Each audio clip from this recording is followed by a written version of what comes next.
welcome back, everyone. Welcome back to another day, another week, another edition of the LiuLi Cup. LiuLi Cup number 34, day number 1. I'm, of course, Showside VIP. With me, I'm joined by these amazing players, by the people in the chat, and by my plushies as well. Welcome, one and all, to something special here. Welcome to the first edition of the year of 2025 of the LiuLi Cup. Of course, we have the LiuLi Cup Grand Finals. That was to wrap up the year of 2024, but now we are here with the first edition of 2025. Here we go. Welcome to an Invitational, a 2-day event here. Big shout out to Saber, big shout out to those working behind the scenes for LiuLi Cup, and we are here to bring you this amazing Invitational. Let's go. When it comes to the event itself, !B in the chat if you guys want to have a look back at yourselves. Let's switch our scenes over and catch up on the bracket itself. Let's go.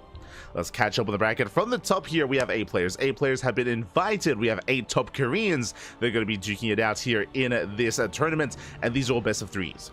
The quarterfinals here, the first round is going to be best of 3s. We have best of 5s here for the semis and a best of 7 grand finals as well. So again, a nice short and sweet event here with 8 players, but again, it is a 2-day event. Day 1 is the quarterfinals. Day 2 is going to be the semis and the grand finals thereafter. Here we go. As you saw, we have Solar versus Zoun, GuMiho versus Classic, SHIN versus Cure, and ByuN versus Rogue. And we have our first series ready for you here, our first best of 3 between Solar and Zoun. Let's go. Let us go. It looks like we have our first lobby here. We're going to be loading into Abyssal Reef. And spawning in the bottom right hand corner of Abyssal Reef, we have the South Korean Zerg player, the Blue Zerg, representing Team Falcons. It is Solar. And spawning in the top left hand corner, we have his opponent. We have the Red Protoss player from South Korea, the ex-military Protoss. It is Zoun. Here we go. And if you're in the chat, you know what time it is. It is Gamba time. Predictions are now open. Place your bets on who you think will claim this series. Best of luck. Best of luck in the chat as we are jumping into our fresh best of 3. Let's go. Let us go. Whew. And again, it's been a hot minute. It's been a while since we have been able to embrace a map like Abyssal Reef. A lot of our tournaments recently have been avoiding maps like Abyssal Reef, Neon Violet Square, and King's Cove, but not here, not on LiuLi Cup. So we're able to go under the sea once again. When it comes to the map itself, it is a very large map, one of the largest maps in the map pool, so long rush distance by ground, very defendable on 2-3 bases. I do favor Zoun, or typically I favor the defending player here coming into Abyssal Reef. We'll see if Solar can break him. We've been casting quite a bit of Solar as of late, and he has been very aggressive in this matchup. We've seen a lot of all-ins. We've seen a lot of all-ins, a lot of aggressive play here from Solar in the ZVP matchup, typically cutting workers at 3 base saturation and then committing, but here on Abyssal Reef, cutting workers early on can be very difficult to pull off, and as a result, I expect to see a longer game here on Abyssal Reef. Oh boy. I do expect a longer game. Meanwhile, for those that are now tuning in, a big shout out to, I see Ariel in the chat, I see Kamikaze as well. ¿Qué tal? ¿Cómo estás? Shema, papi. I see Wormchick, I see Psycons as well. ¿Qué tal? ¿Qué tal? Good to see you all. Hope you're all doing well for yourself. Setsuna, of course, Setsuna as well in the chat. Bienvenidos. So we are going to be settling in. Did see some people being excited about the additional Zerg players here. True. Rogue is a rarity nowadays. Rogue, he plays in a Lima League, but mainly only in the Lima League, so great to see some Rogue later on in the tournament. Likewise, there's Solar and SHIN, who are more regulars, I should say. We're featuring one of them here and now. Here we go. Coming into this, I'll be honest, I favor Zoun. Alright, coming into this, I do favor Zoun. Like, Zoun has been looking very impressive as of late. And I did just mention that typically Solar, he's been thriving in earlier game aggression when it comes to all-ins, when it comes to more aggressive builds, which I do feel like work a little bit less favorably here on this map. But we'll see. We'll see. I want to believe. I want to believe here in Solar. I want to believe we can make a series out of this. Again, it's going to be a bit of a shorter series in that best of 3 format. Regardless, we're settling in Sandripner, Gate, expand into Cybercore, into Stargate on the side of Zoun. Stargate is on the way.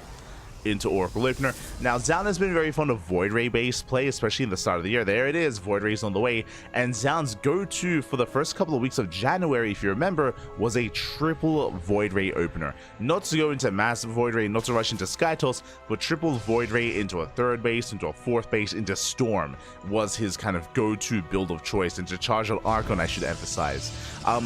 But that kind of fell by the wayside over the past couple of weeks towards the end of January into February. That build has kind of fallen off from Zoun. Oh, as it looks like we did have a bit of a pause here. Thankfully, everything is okay. And we are now jumping in. Here we go. It's going to be Void Ray into Oracle here from the side of Zoun. Hunts down the Overlord, then does move out. For those who are curious, we are joined by, I believe, Rotterdam is also casting. We're going to be joined by Rex as well. And some of these matches have been played ahead of time. So we are going to be jumping in via a replay cast here. So we're all going to be filing in. I believe Inu is casting Korean and Rex is casting in his own native language as well. So we got Rex, we got Inu, we got Saber, we got Roddy, ourselves. I want to say ByuN is also casting in Korean as well. We got a lot. We got a lot. So we're all filing in. Also, I should have mentioned, as we do go Void Ray Opener into a very fast filing council, is that we won't be able to cast day 2. I mentioned that this is a 2-day event. Day 2 is tomorrow. We won't be able to cover it because we are covering another tournament. We were already kind of like slotted in and we already were committed to another event. Specifically, that is the OSC King of the Hill. So as a result, we won't be able to cover day 2 live. We'll be covering day 2 a couple of days later via replays. That is the plan. Which is a bit of a shame because, again, like everyone's going to be casting day 2 live tomorrow, but we won't be able to. If only I could cast 2 events at the same time. If only, Pat. If only.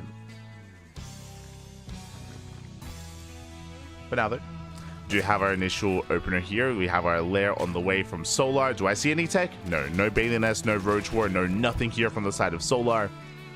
Going Evo Chamber into lair. This looks like Ling Hydra into a fast Lurker tech. Meanwhile, Lings they get across the map. Ooh, they attempt to run by, but so far Zoun is in position. Does deflect, does deny. Likewise, here we do have Charge on the way. And I mentioned before how we saw, at least at the start of the year, we saw like triple Void Ray openers out of Zoun. That is not the case here.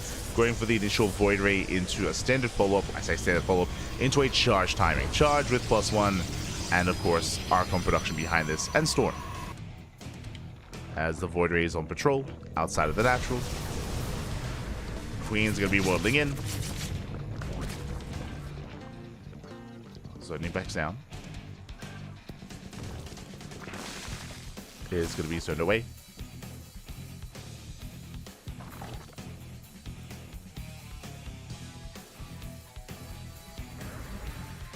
So now we do have our Spire on the way. Oh, the Oracle barely did miss it. Oracle barely did miss it. Going to be 3 drone kills so far. Oh, yeah, 3 workers going to be going down. The Oracle does get zoned back. And so far, I believe Zoun does not scout the tech. And tech has not been scouted.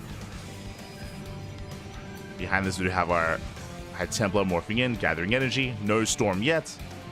And alas, unfortunately, has yet to really confirm what Solar's up to. Solar did throw down that Roach Horn. If you recall, I had assumed it was going to be a lair into Ling Hydra, but no, it's going to be a lair into Muta. Oh boy. Now, based on the +1 range that we're researching here, I would imagine that Solar, he is not going to commit into mass Muta. It is going to be Roaches on the ground, but enough Mutas to harass. I'm referring to maybe 12 Mutas at most to get across the map. We'll see if Solar commits, or we'll see if he does mainly focus on his ground army instead. Here we go.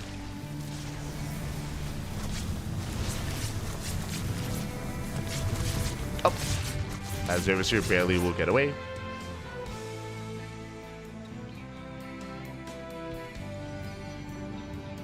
And yes, as I mentioned before, these matches were played ahead of time.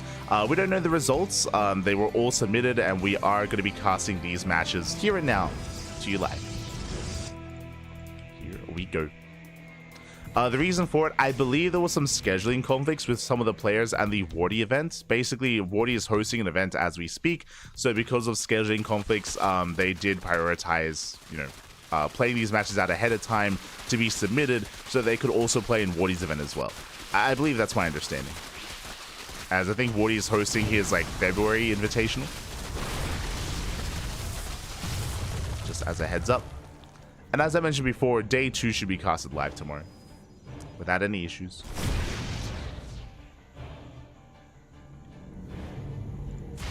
As mutas they have arrived, they do hit the natural.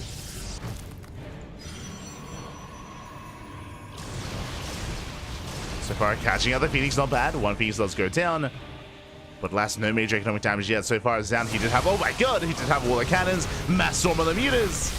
Jesus, calm down. As Solar, he is going to be forced back. Takes a storm to the face. And last that was how many mutas? That was 7 mutas. Good Jesus. 7 mutas going down. Brutal losses here for Solar already. And Zani's breaking out. And Solar, he cannot fight this head on. Not with this many storms, Archons, and Immortals. Yeah, Zani's pushing. Solar scrambling for a defense. If you recall, I had assumed that he was going to be focusing mainly on Roach Ravager, but no, he's making more mutas. He's committing here to more and more mutas. Takes a massive shot to the face. Solar has to retreat. Up. Ooh, as the High Templar is sniped. High Templar barely going to be sniped here. No storm, bit of miscontrol out of Zoun, and with only one High Templar, he backs off. Okay, does back up. Doesn't want to waste that storm. It doesn't want to waste all those lings. Wants to preserve it for the mutas. Ling's going to be forced back. And here we go. The reinforcing High Templar have arrived. And we can see Solar trying to go into mass Ling Muta here. I'm not too convinced by this. It's just such a fragile army. Massive storm goes off. That's another 5 mutas going down. Ay, ay, ay. 5 mutas do fall. Rock's getting knocked down. Zoun is pushing through. And Solar, he's going to try to engage here, but again, he has to respect the storms. Storm goes up, another storm connects, and yeah, Solar, he cannot touch this. He cannot touch the main army. There's another massive storm. Oh my god. And with that Zoun, he breaks through the defensive line. No storms left though. Uh-oh. No storms remaining. We have 20 roaches in production.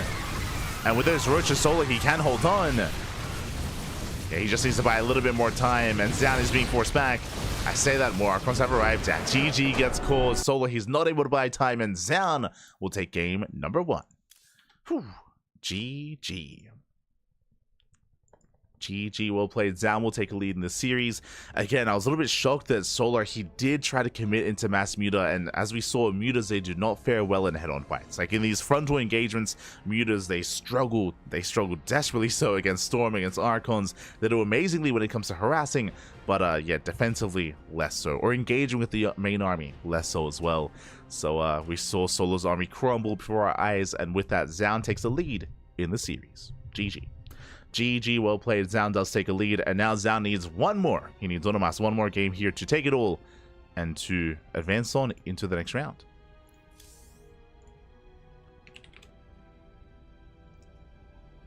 Here we go. As we are getting into that second game, and we'll see if Solar can bounce back. Again, coming into this, I did favor Zoun, especially on some of these larger maps. But I don't know what the vetoes were. I don't know what the ordering of the maps are. So I'm curious if we load into a smaller map instead, which I would favor Solar on. And here we go. Game 2 is going to be on Ley Lines. Okay, so Ley Lines is going to be a smaller map. Likewise, a more aggressive play here from the Zerg side is going to be more favored. I'm referring to 2 base all-ins, 3 base all-ins, 3 base aggression as well. This is where Solar can thrive. Now, we're done with the larger maps. We're loading into the smaller maps instead.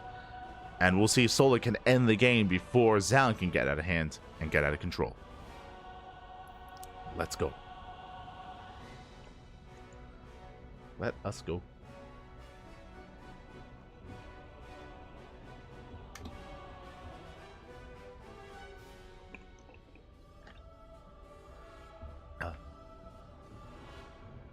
Gamba, sì, papi, sì. Oh, the gamba.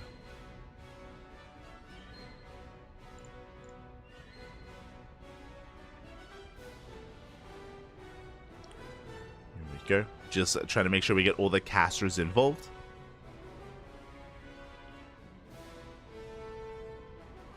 toss power. Or more just like the weakness of Muta here. Like going Mutas are just really risky. It's a really risky style to go for, just because again it's just a really fragile kind of army composition, assuming that you're going into mass Muta, which we saw just could not really hold a candle to the army that Zoun had before him. So it saw like he was punished. And looks like we have all of our casters in, and now we're getting ready to jump into game number 2. Oh boy. Here we go.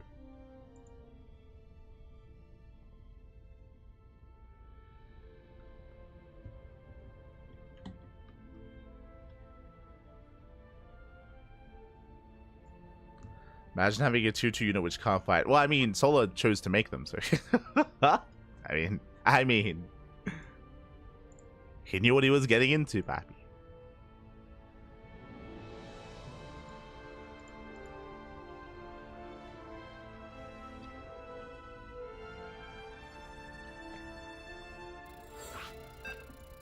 Here we go. You can hear the beeps. Again, we have our second game coming up.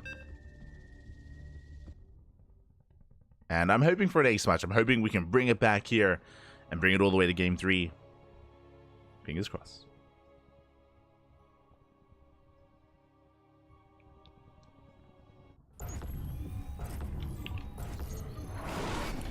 And spawning in the top right-hand corner of ley lines, we have the South Korean Zerg player, the Blue Zerg, representing Team Falcons down in the series. We'll see if he can bounce back and force that ace match. It is Solar.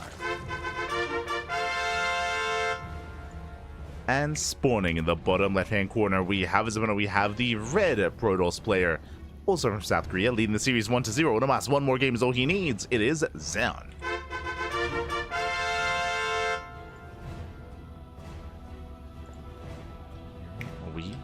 Go.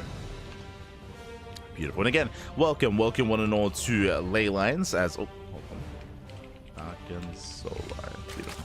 Welcome one and all to ley lines. Ley lines is going to be a smaller map compared to Abyssal Reef. It's one of the smaller maps in the current map pool. Likewise, rush distance by ground is shorter, as you can imagine, and aggression can be more favored here on this map. I say can be more favored. The third and fourth base is still relatively secure, just because of the ramps, just because of the points of elevation here that you do have available to you to defend and to survive and to kind of hold the line, referring to the ramp here on the right hand side, or even the ramps towards the center of the map as well. So there are a lot of really defendable locations, that is true, but there are also a lot of angles of attack as well. And again, because that shorter rush distance, we have seen some successful Zerg aggression here on ley lines, and I'll be honest, I would imagine that's what Solo wants to embrace here. I don't think he wants to head into a longer later game. That isn't really Solo's go-to, is kind of like late game CVP. He's not like Rogue, for example. Rogue, that's where he thrives. Like Rogue, give him a chance and he will rush into lurkers. Like Rogue, he's all about that lurker tech, all about that lurker play. Solo less so. He can get there, don't get me wrong, but it feels like recently he is more willing to try to end the game earlier if he sees an opportunity to do so. I don't expect to see Mutas again. I don't expect it. Oh god. As Solar, he does sip up a little bit here. Calm down, baby. Calm down. As did see a bit of a misclick there in the mineral line. Now is not the time to be slipping up, baby. We're up against the wall. We want the ace match. Oh no. Zoun, he's already winning the mental battle. Not like this. Stargate opener back at home. As a reminder, last game, this Stargate opener led into a Void Ray. Led into Charge, led Archon into Storm, as a reminder. Here on ley lines, I'm picturing more of a blink base full of... Oh no, he misplaced it! Oh god, oh no. Solar! We gotta get it together, Pappy. We gotta... Oh god. You can see here resources lost, and you could see the cancellation animation towards the end there. But he did misplace his third base. We saw the misclick in the main as well. Solar a little bit flustered, maybe from that last game. I mean, yo, you know, getting stormed on like that can take its toll on the mental state, of course, 100%. But hopefully we can tighten up. Hopefully we can tighten things up here, getting into game 2. Okay, we can do this. We're okay, Pappy. We're okay. Voider opener once again. Personally, I do really appreciate going Void Ray Opener multiple times in a series, especially if we do deviate from the initial build and do mix it up throughout the course of the series. So I would not be opposed to Void Ray Opener into Blink instead of Charge this time. Just to mix it up and to keep Solar guessing. Speaking of, that is a Twilight Council before the expansion, and as a reminder, last game this led into Fast Charge. This time, I'm picturing Fast Adepts. We'll see though. This could be early Glaive Adepts, this could be early Blink. If we see Blink, it is a safer way to play. The way this works here, if Blink is on the way, is that it finishes up in time for a 2-base all-in. So if Solo goes for a Roach all-in, then Blink would be ready for it. Charge would be more aggressive, Glaives would be more aggressive as well. So we'll keep an eye on Zoun. What's it gonna be? As there's no Forge. Ooh, Charge. This is the same build we saw last game. Same build so far. So really early Charge, and again this leads into Archons, into Storm, into the same setup that we saw in game 1. So same build 2 games in a row.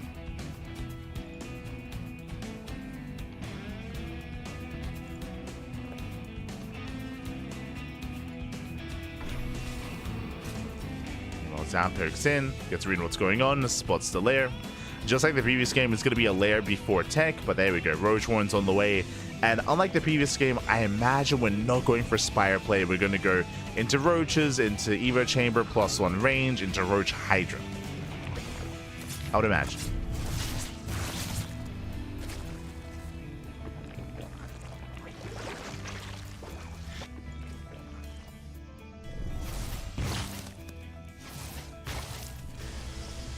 Zoun is going to be setting up. Getting his third base up and running. Charge is completing. He has been banging up these Zealots, and he can try to rush across the map. Adepts are revealed here at the third. So far, he's hiding his tech. Oh, Tempest around. Unable to. Yeah, Lings are deflected. And so far, Zoun doing a great job here keeping his build hidden. And here come those Zealots. And the question is, when will they get spotted? For now, Lings are being kept busy, poking in towards the third base. They miss the Zealot move outs. And these Charge Zealots, they can shut down that expansion. They can force a cancel and maybe get more than that. Yeah, Lings are now racing back. Here come those Charge Zealots.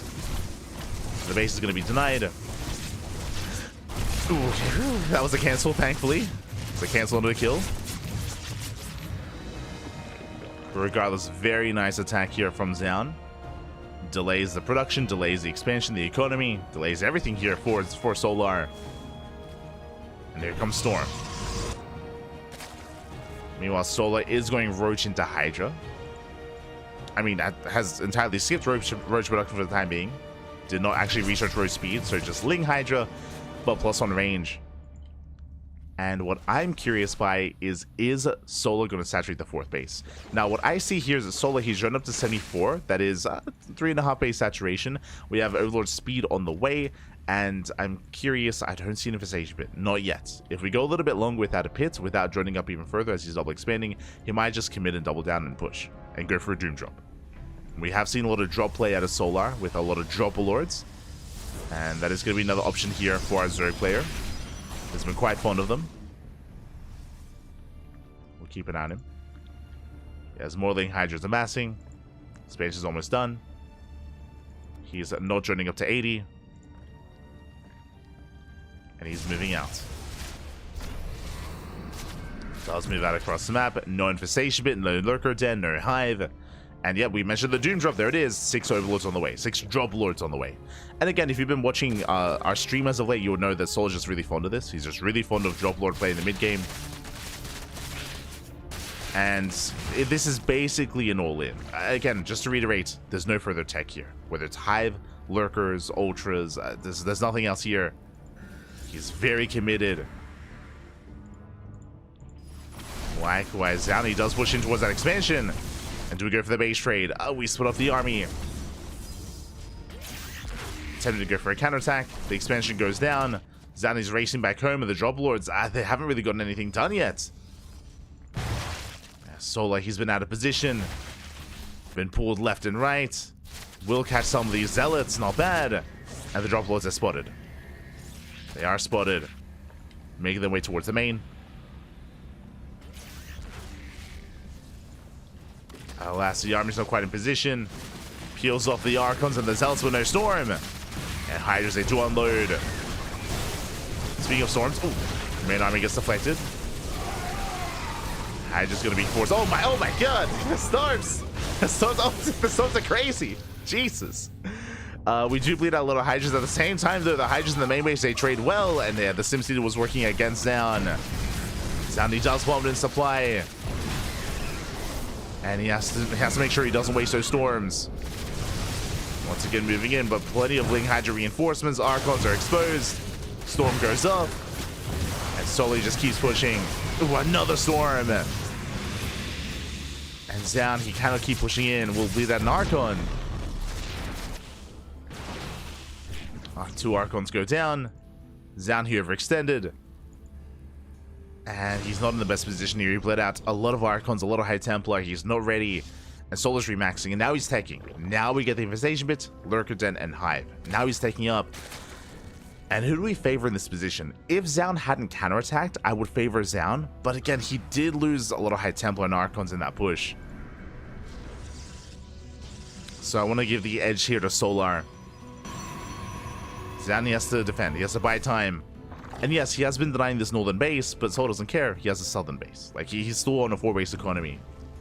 He's still mining. If Zoun had brought down both bases, different story, but wasn't quite able to.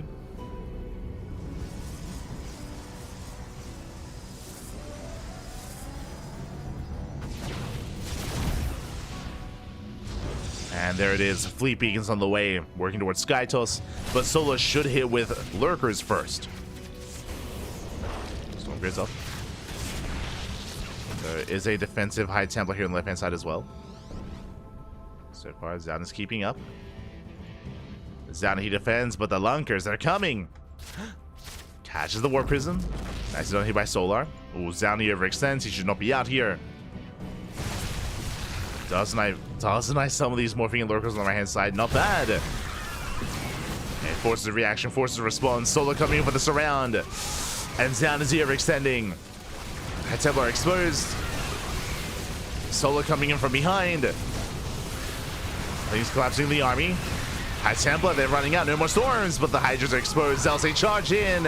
And Zoun, he's done it. He breaks through. GG gets called. The lurkers are not ready. And Zoun will take the series 2-0. GG. GG, well played. Against Solar, he was pretty all in. He was pretty committed when it came to his massive Dune drop into the main. Did some damage, but not quite enough. And we saw at the end there, he needed a little bit more time for those lurkers. He had 0 lurkers to defend. And without lurkers, he has nothing. He has nothing to defend, nothing to hold on. He got completely steamrolled there. And Zoun takes the series. GG. GG, well played. Zoun, he will claim the series, will advance on into the next round. And Solar, he is knocked out of LiuLi Cup. GG, well played. Is going to be knocked out. Again, coming into this, Zoun was the favorite player. But I was hoping for an ace match. I was hoping for an ace match, hoping for a back and forth.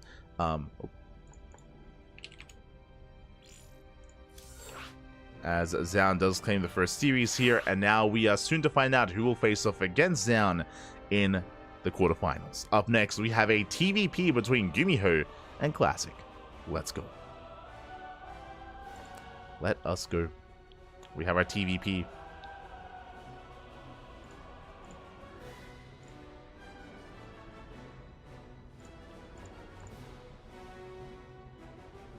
And we are going to be settling in. Just waiting for all of our casters to get involved.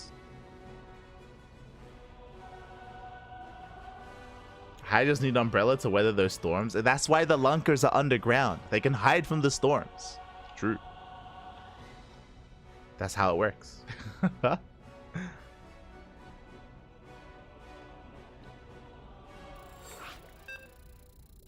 How was that not a thing? How was that not a thing in cardboard animations? Like Hydras with little umbrellas. Like what? I can see it already, but never jumped on it. Smooge.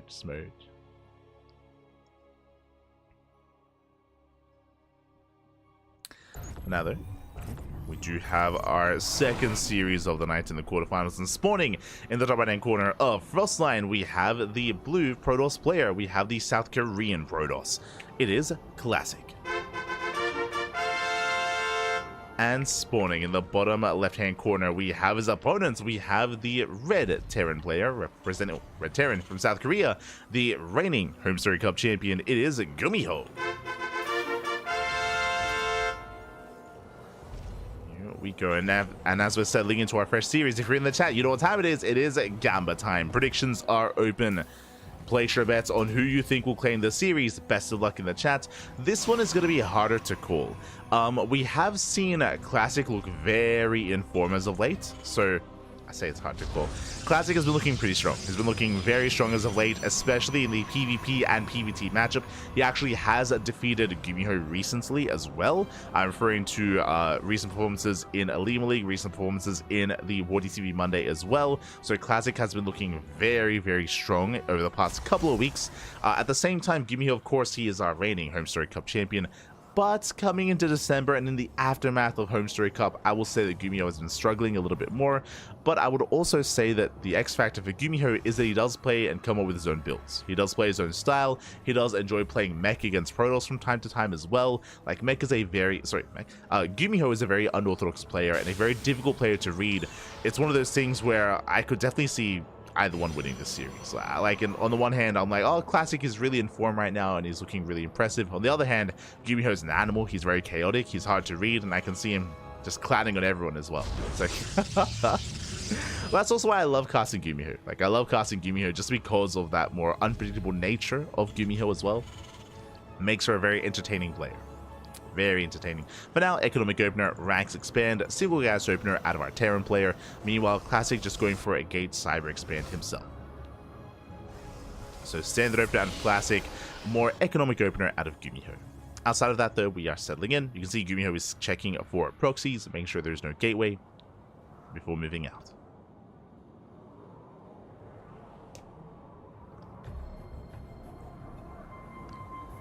Here we go.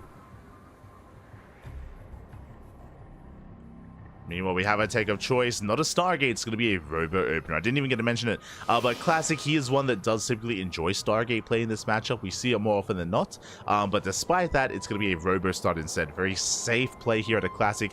Against GuMiho, this makes sense. This makes a lot of sense here. Just opening up safely, carefully. Doesn't want to get caught off guard. GuMiho is one of those few Terran players out there that's willing to cheese the hell out of you and go for 1 base all-ins and proxies and 2 base all-ins as well. So Classic, he calms things down, throws down the rope. And welcome one and all to Frostline. Frostline is one of the larger maps in the map pool, longer rush distance by ground, but very difficult to defend 3rd and 4th bases. So if we do get to the mid game here, it can be quite difficult to be the defending player, depending on who has momentum, who has map control. That's the player who will have a little bit more of a lead and more of an edge in this game on Frostline, more so than usual. Ooh, speaking of more aggressive styles, GuMiho going for the 1-1-1 into Cloak Banshee. Okay. Cloak Banshee's on the horizon. GuMiho moving out. With the initial Robo opener, it gives you access to early Observers, early Immortals, early Bane to early Colossus production as well. There we go, we have a safety Immortal on the way. Just really safe play here by Classic. Hellions, they move out, they try to find a way in. And he goes to the dive. Yeah, he just rushes past those Stalkers. Oh, busts into the middle line. 3 pros already going to be going down. Another volley going up. Up. Oh, they're lighting up. Oh my god, 7 probe kills. 7 probe kills, and he's not done. Gets another volley and another 3 Hellions. They one-shot probes. Oh my god, and he gets 11. And he's not, he gets 13. 14 probes going down. An entire mineral line essentially, and that is too much. That is far too much damage. GuMiho takes a massive lead already. And Classic, the pressure is on. The pressure is on the Protoss here. And GuMiho is not done. Thankfully, Classic, he scouts, he moves in with the Observer. He does confirm the bio that's on the way and the researching tech lab on the starport. Again, we spoke about this morning, actually, talking about how seeing a researching tech lab screams at Banshee and Cloak Banshee, just because Interference Matrix and Ravens are very out of meta nowadays and very rarely seen in this matchup nowadays. But despite that, damage is being done. Observer is only halfway done. The Observer is still in the way. And we get another 4 probes. On top of the 14 we had earlier, 18 probe kills. And Classic, he's committed here. He has to do something across the map. He has no blink, but he has the Warp Prism. He can juggle into the main.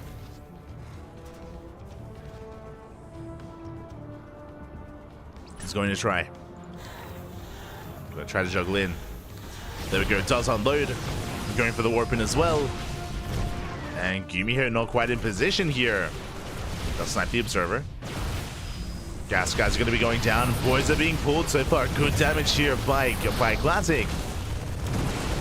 Takes down 7 SCVs. Trades with the fire.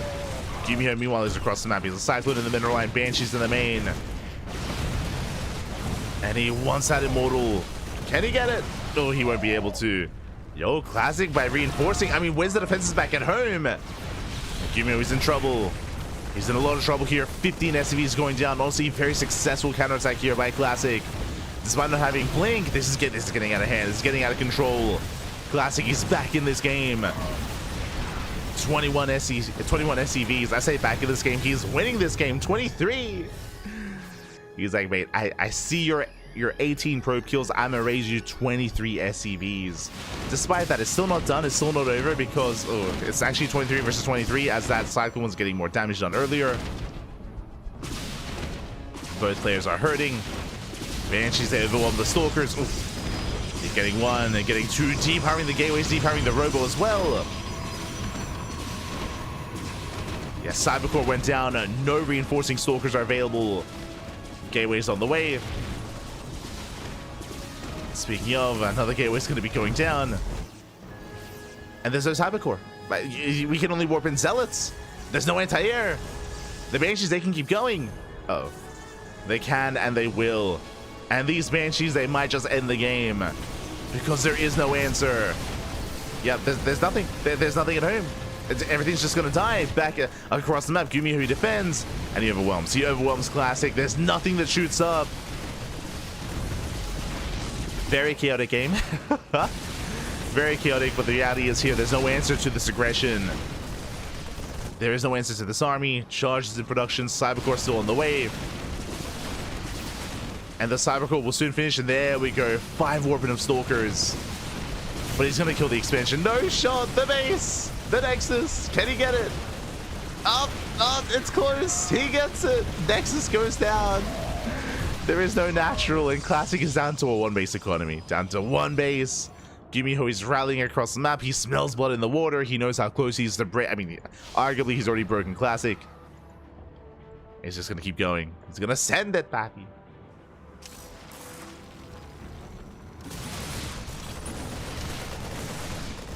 And again, those Banshees were the MVPs. Oh.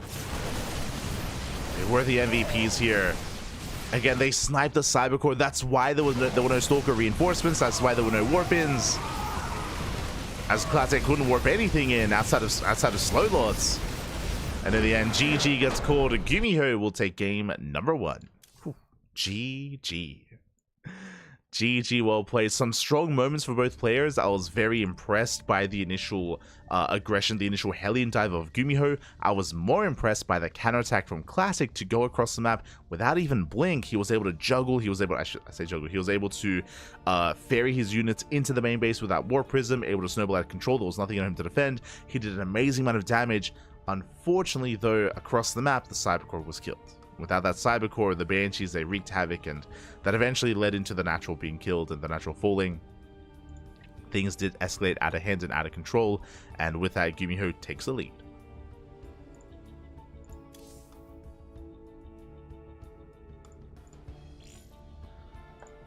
GuMiho does take a lead. And now we are jumping into game number 2, and we'll see if we can bring it back here. Again, I'm hoping for an ace match. I'm hoping for a back and forth in a game 3, but the pressure is now on Classic. Oh boy. And we'll see what kind of opener he goes for this time. Again, last game we saw a Robo opener, which is meant to be a bit of a more safer opener, but again, he did use it aggressively instead. He was across the map with his Immortal, with his Warp Prism. The Observers were not quite in position to defend. It was just a really chaotic game, is what I will say. Just really chaotic. There's a lot going on. But we are now loading into Whispers of Gold, the smallest map in the map pool, shortest rush distance by ground. This map does favor aggression, and we'll see who's going to be the first to be aggressive. I feel like we know the answer to that, but we'll see. We shall see. We go. As spawning in the bottom right hand corner of Whispers of Gold, we have the South Korean Protoss player, the blue Protoss, down in the series. And we'll see if we can bring it back and force the ace match. It is classic. And spawning in the top left hand corner, we have his opponent, we have the red Terran player, leading the series 1-0. One game away from making it to the semifinals. It is GuMiho. As we said, this is a big shout out to Kalasi in the chat. Oh my god. It's the Protoss enjoyer himself. Good to see you, Pappy. Good to see you. I haven't seen a learning stream in a long time. I hope everything's okay. I hope you're still learning in the downtime when you're not streaming. in your free time. Good to see you. Good to see you, Pappy. For now, we are going to be settling to our openers once again. Single gas opener out of GuMiho, going for a Rax expand, so something more economic, 2 games in a row. Likewise, classic standard opener himself as well. There's no probe out of the map, there's no proxy Rax, there's no proxy pylon. Constant journey of learning. Let's go. Let's go. Beautiful.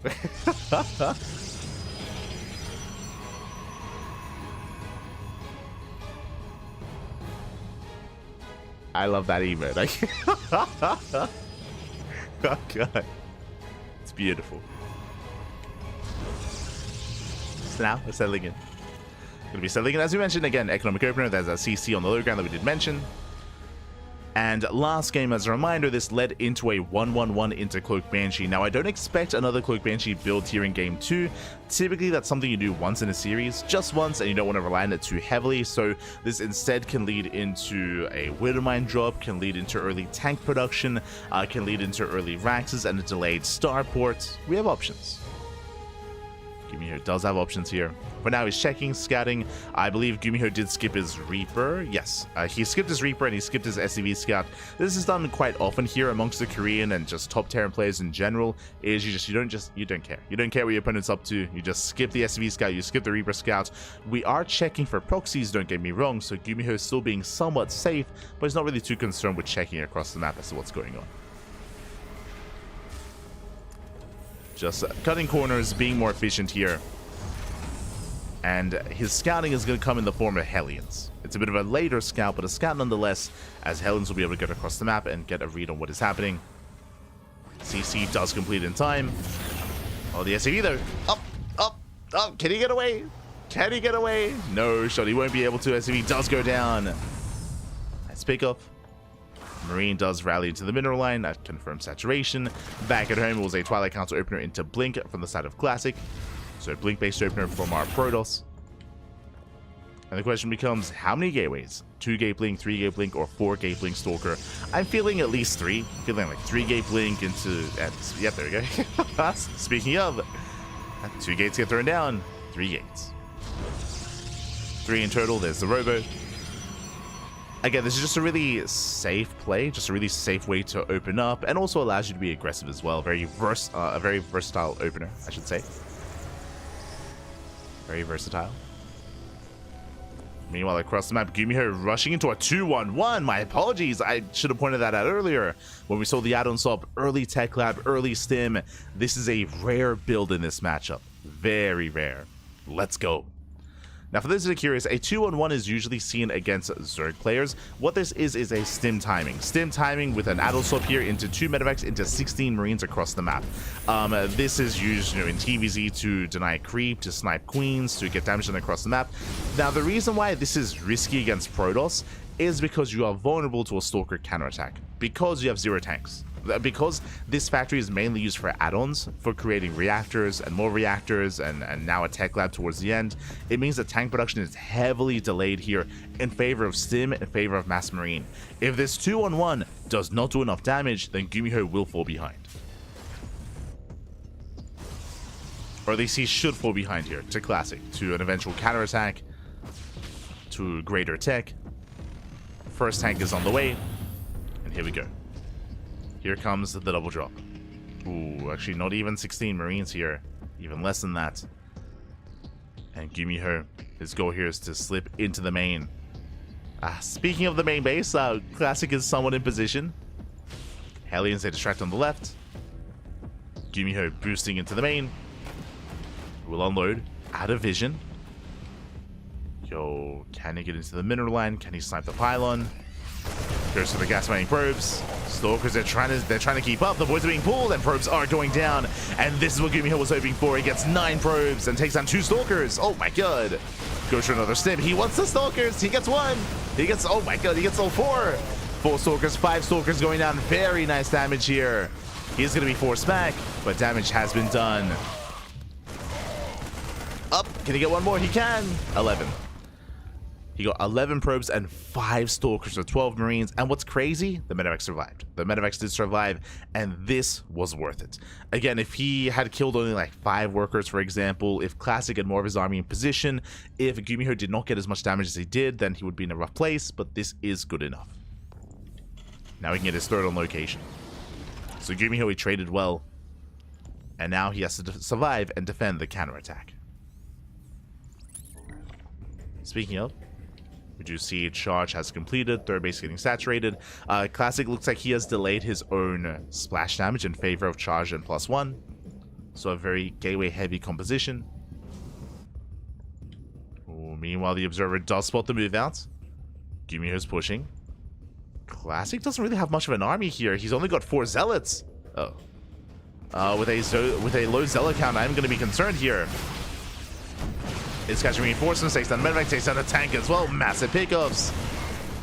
And tank and medevac go down. At the same time, as Zelsa defend back at home. And GuMiho losing the tank was brutal. He wants those stalkers though. Please add another medevac. Oh, ay, ay, ay.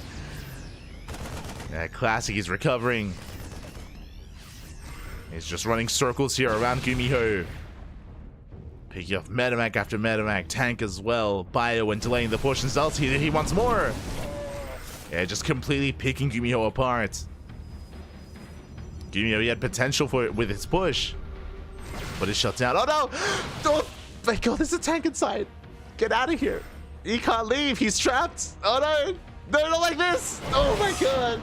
Another tank goes down. GuMiho. Oh my god. Terran players look away, and again, GuMiho, he was in a beautiful position after the 2-1-1. After that push, what happened? He lost 3 medevacs, 2 tanks, most of his ByuN for what? For a handful of stalkers. Not even those stalkers that were killed here were killed by the 2-1-1, so really only zealots. So very efficient trades here by Classic. Very well done.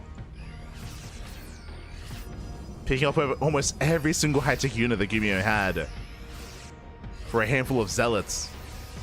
And maybe 1 stalker. With that, Classic headed towards the main. GuMiho, he attempts a push. He gets shut down. Classic shading into that 3rd. Shades into 3rd base. They'll say drop into the main. Oh. As he pulls away. Does pull away, dropping once again into that 3rd. Main army's moving in. Massive warp into the main base as well, and GuMiho is being torn apart. Yeah, Marines are going down left and right. Colossus is lagging a little bit behind, as the main army was struggling. But the warp in, it's getting damage done.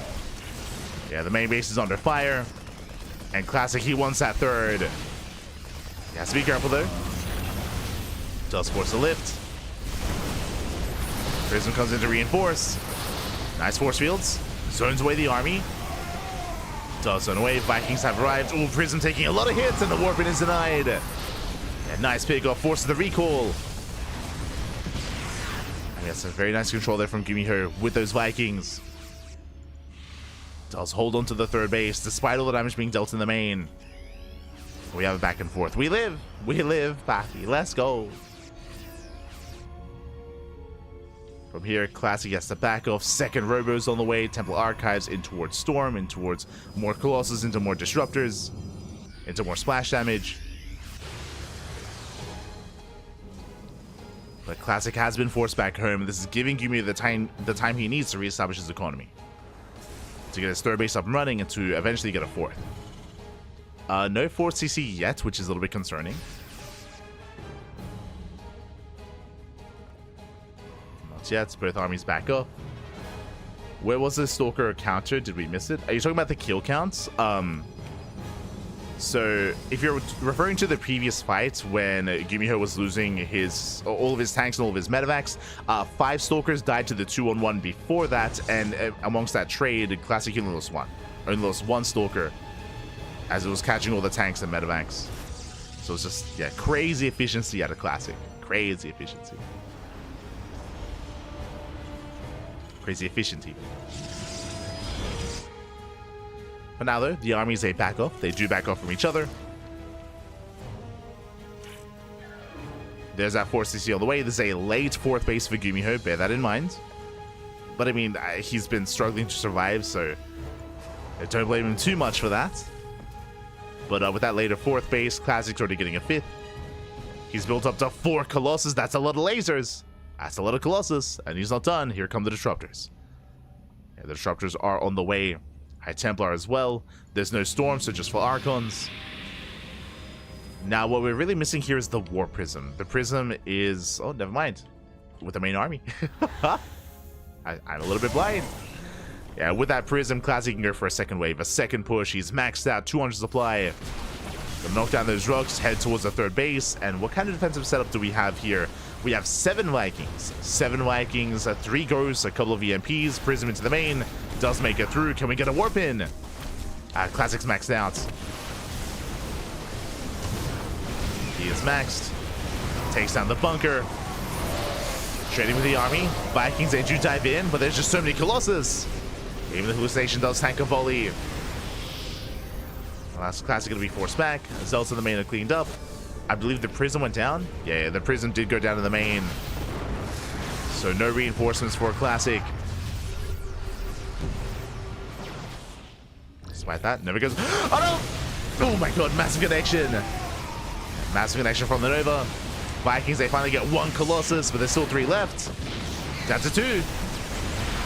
2 Colossus remaining. Down to 1. And down to 0. 0 Colossus left. The army stims in, takes down the sentries. And Classic without Colossus, he has to retreat. Has to pull away. Classic did overextend. He had no War Prism. Couldn't micro back. And GuMiho, he fights well. Does fight well there. He was able to take down 4 Colossus and 1 Disruptor. He reset the Robo army. 3rd Robo is now on the way. That was supposed to end the game. That was supposed to kill GuMiho. And Classic, he wasn't really ready for that next step. As at least he's going to have 3-3 this time. Getting to 3-3.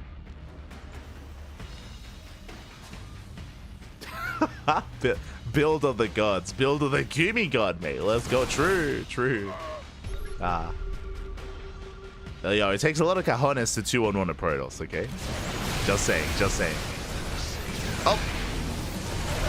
Never takes down one of the ghosts. Ooh, 3 ghosts going down. Yeah, 3 in total, not bad. At the same time, Zelda Runway hits the 3rd base. SCVs are falling. Oh my god. And GuMiho is trying to keep up, but that's going to be 18 SCV kills. Oh my god. The Zelts, they pop off. They eviscerate the economy. GuMiho stimming in. Oof. Takes Novus to the face. And GuMiho, he's hurting. He plummets in supply. He has no economy. He barely has an army. And Classic is going for the kill. Some OK Nova's going to be connecting. GuMiho still has a terrifying main army. Takes down 1 Disruptor. But Zelts, they just keep hitting the 3rd. They just keep going. 26 SCVs. We mentioned before that this map does favor the aggressor, and Classic is the aggressor here. Time and time again, GuMiho has been stuck at home trying to defend and struggling to defend. I mean, again, a lot of this did come down to the fact that GuMiho lost a lot of momentum in the center of the map earlier. after the 2-on-1 when he lost everything. That was when everything swung in favor of Classic. And now he's going in for the kill. And this time he should have enough. The splits, they're not good enough here from GuMiho. So yeah, splits not good enough. GG gets called, and a Classic, he will tap the series 1-1. We are going to the ace match. Whew. GG. We're going to the ace match. We're going all the way to game 3. And we'll see how this story ends. Whew. Oh my god. That was crazy. That was a crazy back and forth. GG, well played. It's leading us all the way into that final game, and we'll see how this story ends. I'm most curious by the map choice. I'm most curious by what map we're going to be loading into. Where are we dropping?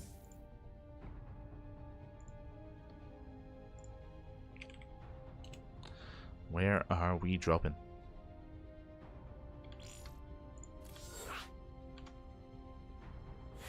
Oh, as we have our lobby, and we are loading into ley lines. Okay, here we go.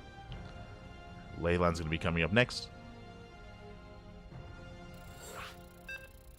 And we'll see how our players do adjust. Okay. If you recall, initially we had GuMiho opening up 1-1-1 a Hellion drop into Banshee. That was on Frostline, if you recall. Meanwhile, here we just had a game of Whispers of Gold. We had a 2-on-1 out of GuMiho. And what I appreciate out of GuMiho, I mean, we mentioned this at the start of the series, how he's a very unpredictable player. And so far, he's gone for a very different build every game. Not just a different build, but a more unorthodox build every game. I'm ready for game 3. Show us what you got. As spawning in the top right-hand corner of ley lines, we have the South Korean Protoss player, the Blue Protoss representative. I should say, the Blue Protoss player tying up the series 1-1, forcing the ace match. It is a Classic. And spawning in the bottom left-hand corner, we have his opponents. We have the Red Terran player being forced into the ace match. We'll see if he can bring it back. What kind of build are we going for this time? It is GuMiho. Okay, so I'm already going to be ruling out what we've seen so far. I'm going to be ruling out 1-1-1 into Cloak Banshee. I'm going to be ruling out 2-1-1 into a stim timing. What's left? We haven't seen a Wouldn't Mind drop, a Wouldn't Mind opener here from GuMiho. A Wouldn't Mind drop, I should say. We haven't seen an early tank drop. We haven't seen early Cyclone play. We haven't seen mech. True. We got options. We haven't seen a double gas opener. And we're not going to. So Rax Expand, a 3 games in a row economic opener out of GuMiho. We'll see where he takes us from there. As the probe will confirm. Dips into the main, yep, confirms the gases, and moves down to delay the expansion for as long as possible. Will attempt to delay. CC on the high ground, there you go. That's a way not to be disturbed here by the probe. Just CC in the main, into the factory. Now, based on our production setup here, we are not really set up for an add-on swap. So already we can rule out things like a 2-1-1. Otherwise, we'd see like the reactor here, and a tech lab into an add-on swap into, of course, early stim, for example. We're not really set up for that sort of thing. It's going to be Reaper first into reactor. Interesting. This could lead into reactor Reaper Hellion. Meanwhile, we have a tech of choice. Classic going for a Twilight Council opener. Once again, 2 games in a row into Blink. So Blink-based opener out of Classic. The question becomes, how many gateways do we throw down? Last game it was 3-gate Blink. Wouldn't blame a Classic for another 3-gate Blink opener. Meanwhile, reactor is done, going to marine production. Gas going to be spent elsewhere here. Starport's on the way. Early tech lab here for GuMiho. Now the question becomes, is this an early tech lab for a tank opener into a drop, or are we going for an add-on swap? Show us the tank. Ooh, Cyclone. Never mind. Cyclone first, then into drop play. I'm assuming medevac, but we'll keep an eye on GuMiho. Behind this, natural base is finally going to be taken once the CC is done. There it is. Medevac is in production. So GuMiho is going to be very aggressive early on, going for drop play. And I believe he should be waiting for the tank. If I'm not mistaken, it should be Cyclone, then into tank, then into drop? Question mark? That's usually how this goes. Cyclone will zone away. Yep, and there it is. There is the tank. So very aggressive build here early on by GuMiho. This is less fancy. This is a little more standard. Like, we see this a lot from players like Maru, like ByuN, GuMiho as well, Ryung. As he's going to be rallying across the map. Now, a lot of players actually wait for the tank first before dropping, but we can see that GuMiho is being a little more proactive here, and he just boosts across the map. He be zooming.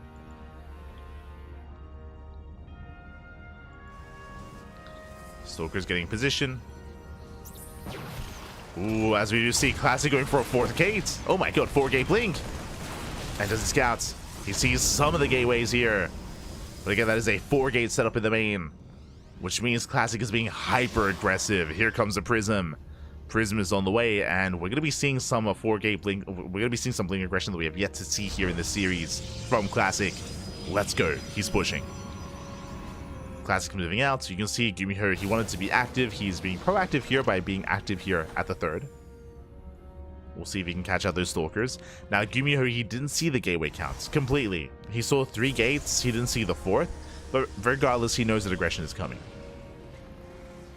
Oh, this I'm less certain of. He is committing. We have a 3rd tank on the way. Banshee as well. Very aggressive build here by GuMiho. And Classic, I mean, he already has a high Stalker count. He already has Blink. And Classic, he should be able to overwhelm this and slow it down and shut it down. So far, trading well, taking down the Marines. Oh, can't afford to lose any Stalkers. Does pull back. That was how many? That was 3 Stalkers going down for a Cyclone. But I'll be honest, I don't see this army getting out of this alive. I'm referring to these tanks specifically here. Yeah, he goes for the dive. He gets 1. He gets 2. The tanks, they're going to be completely shut down. And GuMiho is going to lose everything. He's going to lose everything here. Classic with the hard counter with 4-gate blink. He just overwhelms the army. GuMiho should not have been there. He's racing back home. And he's in trouble. GuMiho, he's in a lot of trouble here. Like, he was blindly going for his own aggressive build. And again, GuMiho, he didn't see all the gateways. He didn't see all the gates. He didn't know exactly what was going on. Didn't realize that Classic was being aggressive himself. GuMiho is in trouble. Classic, he wants to go for the dive, and he will. Another tank goes down. Barely any Marines left over. There's no cloak for the Banshee, and here comes the warp in. GG gets called. Classic, he overwhelms, and Classic will take the series 2-1. GG. GG, well played. Classic going 4-gate blink Stalker. Unfortunately, GuMiho didn't scout. GuMiho, he partially saw the gateways, but he didn't see exactly how many gateways there were. Didn't realize how aggressive, how committed Classic was. And the last thing you want to do is to push into a player with that many Stalkers. Like that. Like GuMiho, he was going for his own tank aggression. He got caught with his pants down. He got caught out in the center of the map. That was exactly what Classic wanted, was to fight, and hey, GuMiho came to him, so may as well just indulge in GuMiho, and GG. GG, well played. Classic, he will take the series 2-1, advancing on to the semifinals. Congratulations here. We'll take it, and now we are halfway through the broadcast. We are halfway through.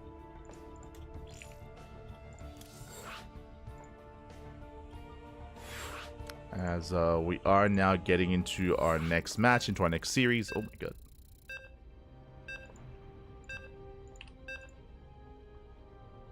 We're getting to our next series here. It is going to be a best of 3 between SHIN and Cure. Oh boy. So again, 2 best of 3s remaining. And we're already going to be jumping into game 1 here and spawning in the bottom right hand corner of Abyssal Reef. We have the South Korean Terran player, the blue Terran representing Team Liquid. It is Cure. And spawning in the top left hand corner, we have his opponents. We have the South Korean Zerg player, the red Zerg representing Gaiman Gladiators. It is SHIN.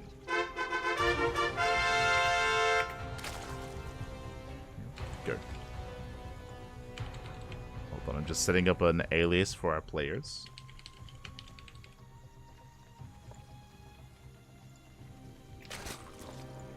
Beautiful. And as we're settling into this, if you're in the chat, you know what time it is. It is Gamba time. Predictions are open. Place your bets on who you think will claim this series. Best of luck in the chat. Coming into this, if we were casting this tournament, if these matches were being held like end of December, beginning of January, I would have said that SHIN was favored. 100%. I would have said that SHIN was favored coming into this series. Nowadays, I'm less certain of that. If you've been watching the CranKy Ducklings for the past 2 weeks, you'll know that SHIN, as opposed to, again, at the start of the year where he was winning a bunch of online tournaments, where he was having some deep runs in the Open Cups, that has not been the case as of late. Over the past 2 weeks, he has been struggling a little bit more, and because of that, I'm less certain as to how these two face off against each other. I want an ace match. That's all I want. I want a game 3 between Kira and SHIN. I want an ace match. Let's go.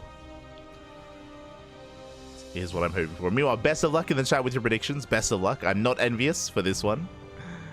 Not envious for this prediction. So best of luck. As for now, Hatch Gas Pool. Standard opener out of SHIN.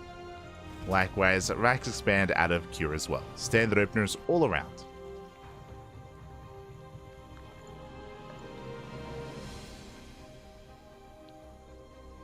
PvP confirmed? Yeah. What do you mean? Mate, if you're not watching PvP, you're not watching StarCraft. You're an animal. You're an animal.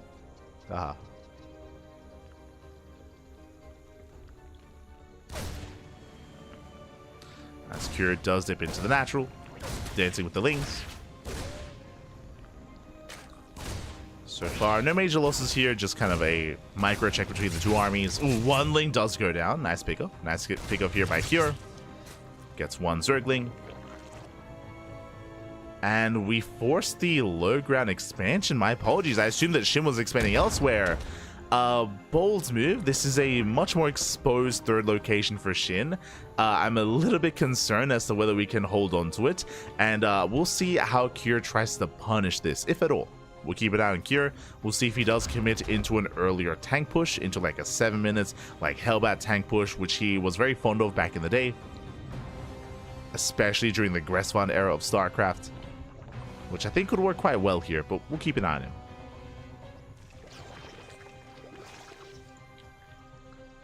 So now SHIN is just droning. Behind this, we do have our third CC into a starport. So 3CC Banshee here out of a Cure. At least it looks to be the case, as we have the tech lab for that add-on swap.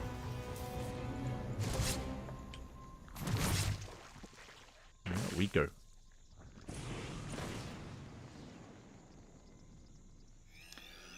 I see someone asking in the chat, and yes, as Ariel is saying, this is a live cast, and no one is privy to the results. We're casting alongside Eno in Korean, Rex, Rotterdam, and many others.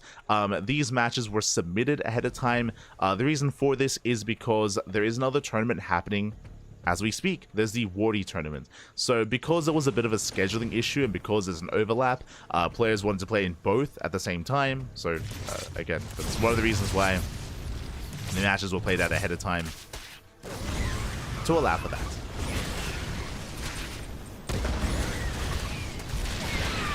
It was a nice cleanup here on the Hellions, but basically they had to pick one tournament to you know, play live and one tournament to play from replays or to play ahead of time. And it was either going to be LiuLi Cup or the Wardy CV February tournament. It's going to be one or the other.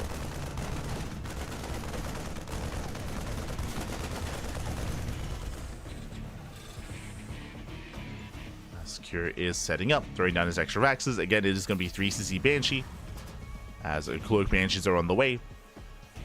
But again, really nice cleanup here with those Hellions. Did shut them down.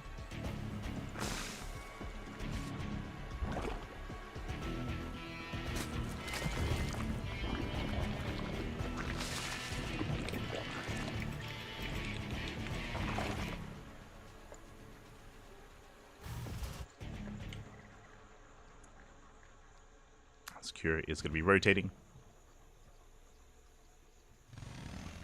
It's going to be rotating over in between the bases.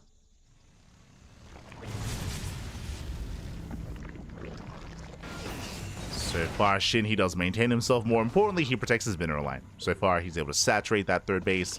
Now getting to his fourth as well. Joining on up, taking his gases.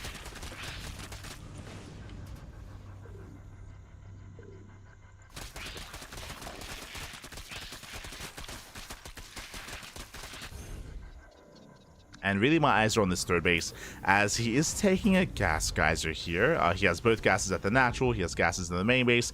Gas at the third tells us that most likely Cure is building up towards a longer game state. Most likely. And this is where we actually talk about the map itself. Oh, as the Banshees are deflected, getting 3 drone kills. But welcome one and all to Abyssal Reef. Abyssal Reef is known for long, late macro play as well. We've seen a lot of maxed out armies. It is very defendable here on a 5-base setup. This third base, the fourth base, and the fifth base, very easy to defend, very easy to hold on to. And because of that, we often do see late game. Not always, but often. And it does seem like Cure is playing for the late game. As he's going for his armory for 2-2. Oh no! Banshee gets caught out. He gets 1. The other will escape. The other does pull away in time. We have 3 more Raxes being thrown down here. We're getting into we're getting into an 8-rack setup. Again, typically an extra gas geyser tells us that we're going to be throwing down another factory here, but this might be for 3 add-ons. Curious. Are we going to go for the tech labs? Are we going for Marauders? We'll see if Cure does take a step further into a 4th, or if he commits into a 3-base all-in. My eyes are on these 3 Maxes here. Lings, they collapse on the army. They force the pickup. Yeah, no add-ons. No add-ons. He can make 12 Marines at a time. It's a 3-rack. It's a 3-base all-in. 3-base all-in. Making 12 Marines at a time. Mass tank. No Marauders. No Ghosts. No Ghost Academy. No tech. No 4th base. No second gas geyser at the 3rd. No second factory. It's just a 3-base all-in. So straight up 3-base all-in here from Cure. It's all or nothing. There's not a lot of finesse with this. It's kind of like a brute force build with pure Marine tank. It's going to be very fragile here to Ling Bane. It's very fragile to Lurkers as well. And Cure is pushing. Here we go. Now, fun fact, we actually casted... Oh, yes, Balins, they crash in at the same time. Oh, my God. They bust into the mineral line. SCV is going to be going down.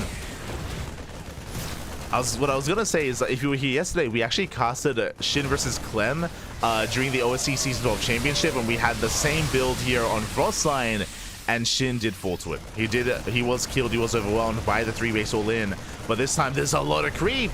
Yeah, there's so much creep to work through. And SHIN, he cans it up a surround at the same time, getting 12 SCV kills. More SCV is going to be falling. And Curie is deep on creep. Balins are finishing up. And SHIN once again, he collapses in. And Balins, they shut down most of the fire. Tanks are exposed. Does SHIN have enough? He barely does. He barely has enough. He takes down 2 more tanks. Oh, barely, not actually. Tank does hold. Cure, can he pull this off? Reinforcements are on the way. The longer this goes on, the better it is for SHIN. Oh, that's Cure. He's getting on top of the Hydras. That's a lot of the Hydras. A lot of Hydras do fall. There's 1 tank left. Tank finally goes down. Bailey's trying to crash in. And SHIN, he should have enough to survive. There we go. He gets 1 more tank. There's 1 tank remaining. And he gets it. The final tank does fall. Now only Marine. SHIN just has to pull back, wait for reinforcements. He's going to be okay. He's going to be okay here. Trading with the buyer. 5 more Banelings morphing in. 2-2's finishing up with players. And this time there's no tanks. This time there's no support here for the army. There's no backbone for Cure.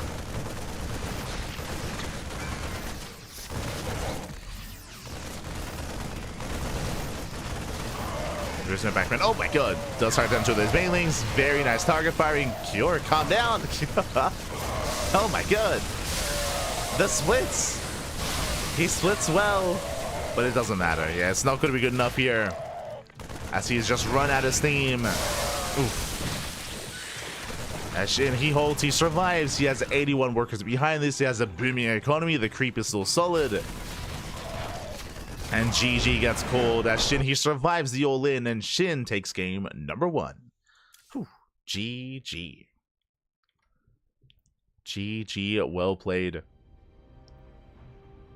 SHIN does take a lead in the series. Now, what I will say, big kind of differentiating factor here comparing Cure to Clem when it comes to the 8 racks against SHIN is that on Frostline, because the bases are so isolated and because the map is so large and so wide open as well, it was actually a little more difficult for SHIN to actually maintain any creep at all. If you remember in that series, Clem, he was on top of every active tumor and he never really allowed SHIN to have any kind of map presence or any kind of map vision on Frostline. Here, there's creep everywhere. You can definitely argue, I would say that because Cure lost the first 2 Hellions early on, he didn't really have much to really threaten those tumors, threaten the creep, and really keep the Zerg player at bay.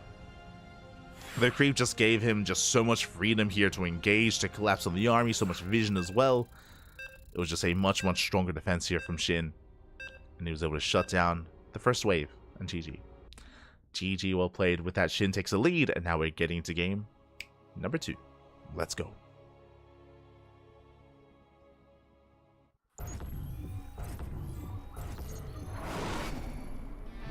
Let us go. And spawning in the bottom right hand corner of King's Cove, we have the South Korean Terran player, the Blue Terran. Whew. Representing Team Liquid down in the series. We'll see if he can bring it back, and we'll see if he can force the ace match. It is a Cure. And spawning in the top left-hand corner, we have his opponents. We have the red Protoss, sorry, the red Zerg player. We have the red Zerg representing GuMiho Gladiators. It is SHIN.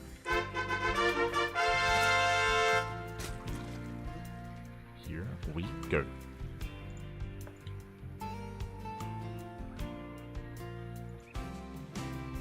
So we are going to be settling in.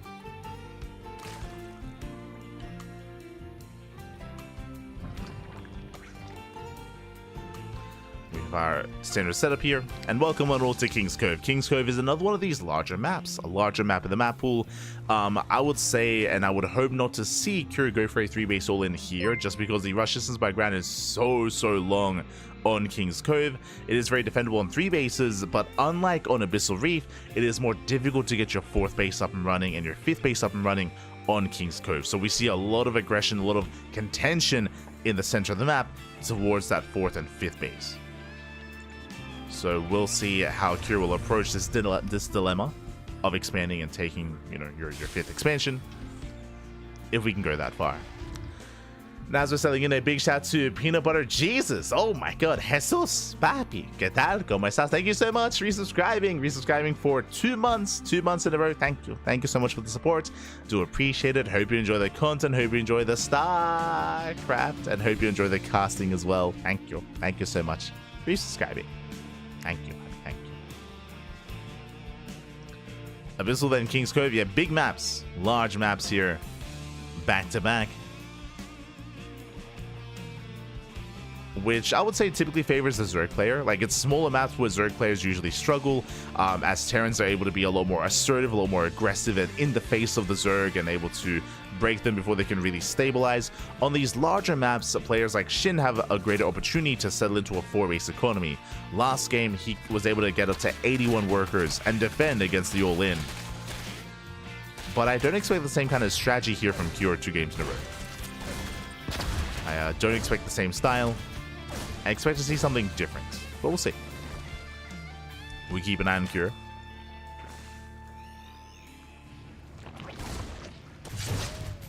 Now, does pull away. SHIN once again the 3rd base. He's crazy. Once again, he's denied the 3rd here at the standard location. He takes the exposed 3rd base. He's almost like baiting Cure into it. He's like, mate, what are you gonna do about my 3rd? You gonna all in me? What are you gonna do? On King's Cove? It's crazy. Este shit. I mean, honestly, I like it though. I like it. I feel like it's exposed, yes, but given the game state, it's relatively safe, and it like boosts the creep across the map. It's crazy, but I like it. Meanwhile, across the map, we do see a lift here from the Rex. Overload goes down. Cure is going for a 3rd CC into Starport. So far, economic opener out of Cure.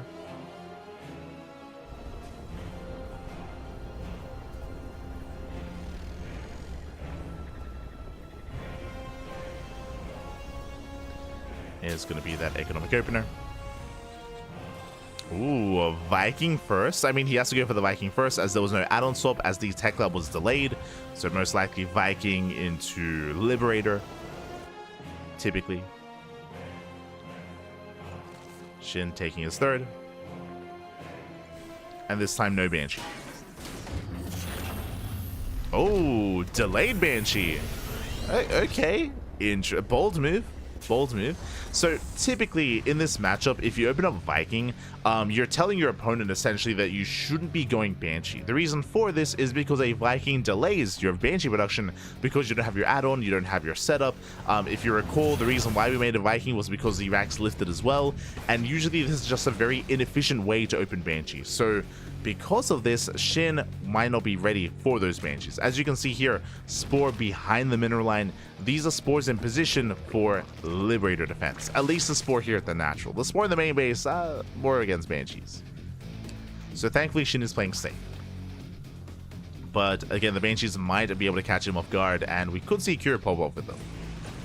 Here we go. As the Viking is hunting for Overlords. So far, hasn't found any yet. 0 kills. Banshees are building up, getting to ByuN, into Stim. Link's being shot down.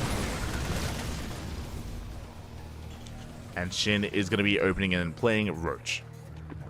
So very safe play out of Shin in the aftermath. Roach base opener. We'll see if this leads into Ling Bane as the Spores are repositioning. Did he spot the initial Banshee? Didn't quite spot the Banshee yet, but playing it safe.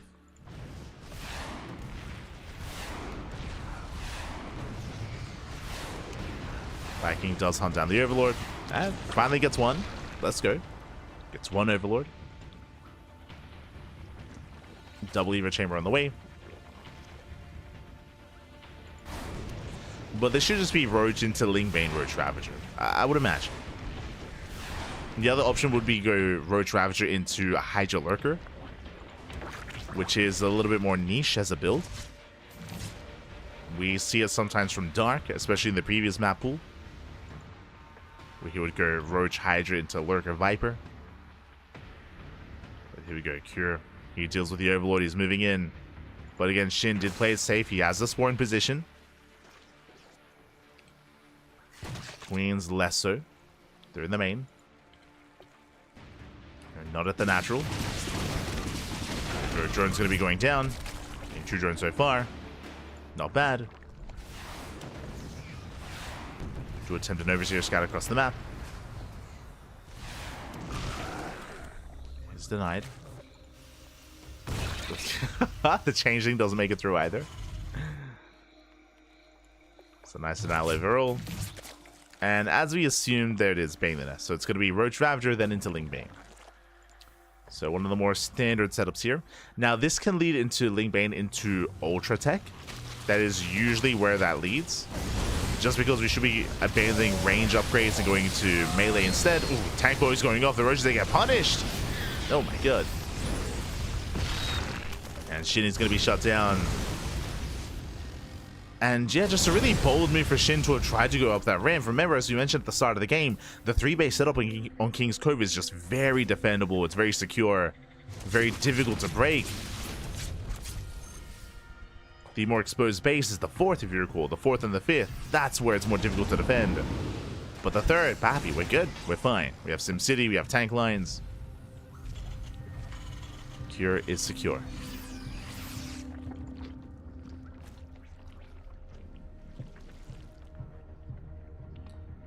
As Curie moves out with a double drop, making his way towards the natural. Banshee's an Iron Creep. Hive is on the way. And again, we're looking and we're waiting for that potential Ultra Cavern.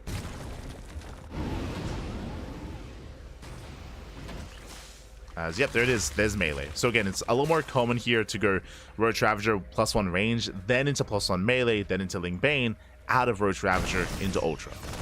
Is typically how this goes, but we'll see. As Curie moves out with that double drop on the right hand side.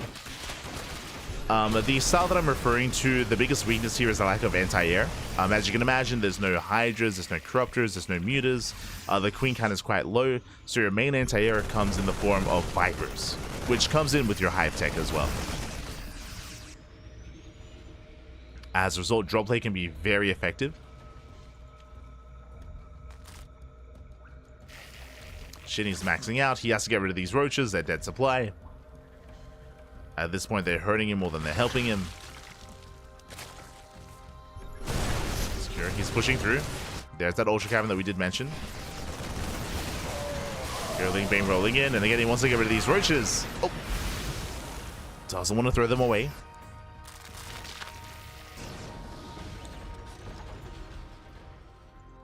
So he's working towards those Ultras, but still no Vipers. Just purely Ling Bane Roach Ravager. Pure slowly working through that creep. Works through the creep. Goes up towards the left. And SHIN is going to be diving in. Rolls on forward. Nice pre-sweat here by Cure. A pre-sweat as well, despite that tanks are still going to be going down, getting every single tank. And with that Curie shut down, SHIN from here can just keep going. He can shut down the army and push towards the would-be fourth. And there is no fourth base. The fourth is still on the way. And from here, Curie should be contained. SHIN should be able to max out and just deny any kind of fourth base here that Cure tries to take. As he lost everything. Lost all the tanks. We have Windmine production now with Drilling Claws. Here comes that center fourth. SHIN so far just focusing on respreading all that creep. And here come the Vipers. Vipers are on the way. Kindness plating as well. Getting into Ultra Tech. Here comes that Roach Rumbai. As we mentioned before, this is dead supply. And as he bleeds out roaches, he's replacing them with more Lingbane and more Vipers as well. SHIN just refining his army.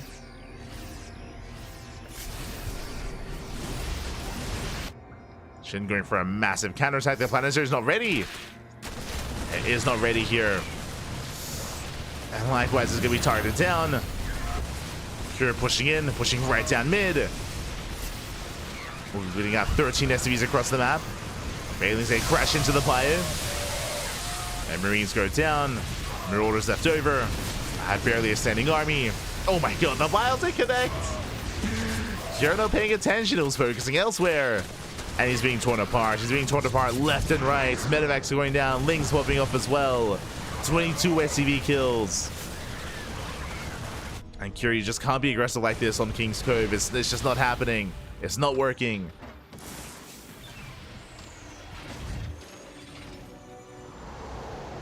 Curie trying to establish that fourth base is now being remorphed into that Planetary. But he's hurting. He's in trouble. He's in trouble here. He's borderline all in. He's down to 53 SCVs, barely an economy. SHIN, he's already remaxed. And what's important, this time he's maxed out with what? With Vipers and with Ultras. Vipers are topped up. They're full of energy. Ultras are massing up as well. SHIN, he's getting into his ideal army. And Cure, I believe, is there there's no Ghost Academy. There's no Ghost Academy. There's a couple of Liberators, which will help, true. Liberators will help. But without Ghosts, it's going to be tough to bring down those Ultras.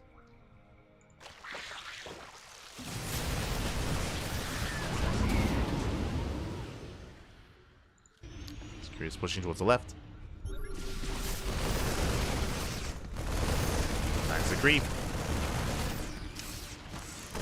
Working his way through the left-hand side.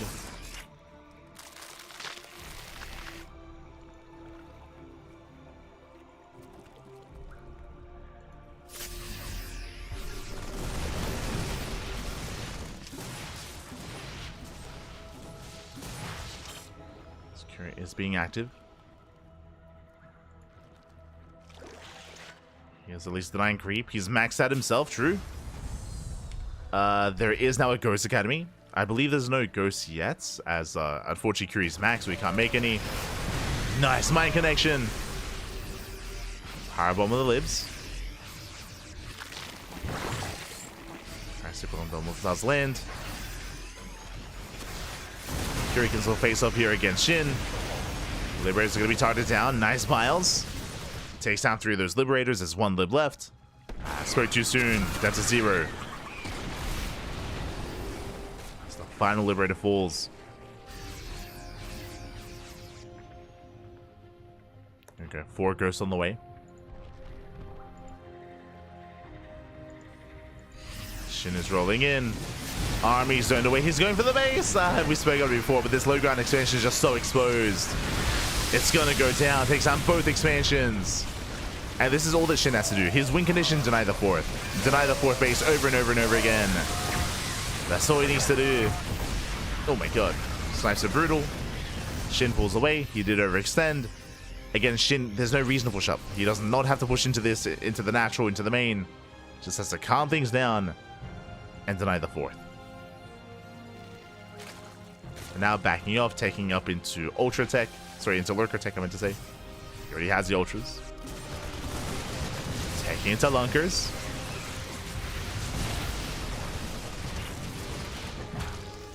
You're moving in. Sets up the zones. The Freedom. Freedom has arrived. Have the Arc, we have the Concave. Ooh, nice snipe here on one of the Vipers. Bang rolling in. Some of the boys are being pulled as well. Rallying through the army. And it looks like SHIN, he once again, he has enough. He breaks through the defensive line. The drones, they helped. Copian. Yeah, shuts down the main army. Just not enough support here for the ByuN. SHIN, he rotates. He needs to check. He needs to check with the 4th base. Now rotating over. And he does spot the expansion. Planetary is done. SHIN, he tries to rotate over, but he does overextend. A nice repair. Planetary will hold. But SHIN, he zones back the main army and blings. They're flooding in. And it looks like the 4th, yeah, it's going to go down. Does go down in the end. SCV repairs this. Not good enough, Pappy. Not good enough, and SHIN, he's done it. He's broken the back of Cure. Takes down the 4th over and over again, and this time gains damage at the 3rd. A GG gets called, and SHIN will take the series 2-0, advancing on to the semifinals. GG. GG, well played. SHIN, he will claim the series, will take the 2-0. Very impressive play here out of SHIN. I'll be honest, for the most part, SHIN, he was in control of this series, both on Abyssal and on King's Cove as well. I'll be honest, I'm a little bit surprised by the vetoes. I think even Colossal Gob in the chat was a little bit surprised as well by the maps that were being chosen. Typically, these larger maps are, especially if you want to be aggressive, aren't really as favored. I say especially if you want to be aggressive just because of the builds of choice from Cure, if you recall. Game 1, Cure went for an 8 racks 3 base all in. Game 2 here, Cure, he also committed to an early move out on 3 bases before his 4th. So just really aggressive builds here out of Cure. And the maps themselves are working against him. Straight up, like because of the size, because of the defensive features here, yeah, it just made it more difficult to really pull this off, as opposed to on Ley Lines or Whispers of Gold or Ultra Love even as well, on some of these more smaller maps, even El Dorado, depending on how you expand on El Dorado, to be fair. But yeah, GG, well played. With that, SHIN, he will claim the series, and this leads us into our final series of the night. Here we go. Leads us into our final series here. Up next, we have ByuN versus Rogue in another TBZ. Let's go. Let us go. And what I will say about Rogue is that he's a little bit more one note, at least when it comes to ZVP, a little bit of ZVT as well. Rogue, he's very fond of lurkers. He's very, as we saw here at a SHIN, where he is more, you know, going into like Ling Bane, Hydra Lurker, or Ling Bane Roach Ravager into Ultra. Rogue, he's much more of a lurker enjoyer, and that's usually his go-to in a lot of these games, in a lot of these matchups. We'll see if that's the case here. As spawning in the top left-hand corner of Abyssal Reef, we have the South Korean Zerg player, the Blue Zerg. Representing Team Falcons, it is Rogue. And spawning in the bottom right-hand corner, we have the red Terran player representing Shopify Rebellion. It is ByuN. Here we go. we are setting in. See someone asking in the chat, replay cuts? Yes, as we mentioned, this is covered by replays because of the scheduling conflict with another tournament. Right now, LiuLi Cup is going over the Wardy TV Invitational. Because of that, players did have to play their matches and submit them ahead of time, just because there are 2 tournaments happening at the same time. But if you're in the chats, you know what time it is. It is Gamba time. Here we go. Predictions are open. Place your bets on who you think will claim the series. Will it go the way of ByuN? Will it go the way of Rogue? Best of luck. Best of luck in the chat. Whew, as we are settling in.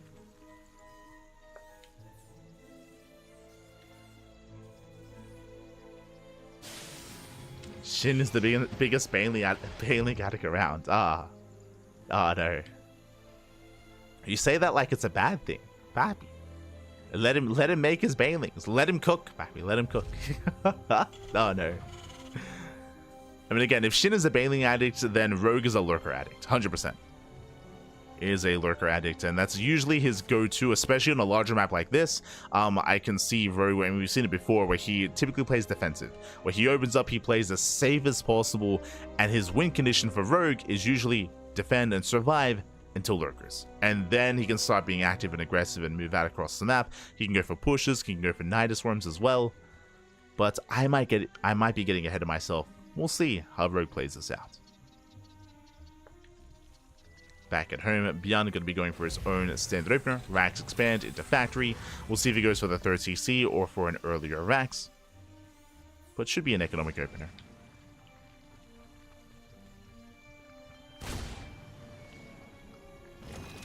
Should be economic.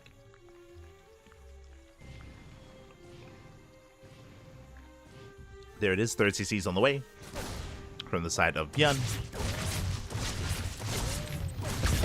Ooh, nice snipe on the tumor. Very nicely done. Tumor goes down. ByuN maintaining control of the map so far. Behind this 3CC into Starport. And we're setting up for the Tech Lab, setting up for the add-on swap. Looks like it's just a standard opener into Banshee play. We'll see if ByuN does deviate. So he does shake things up.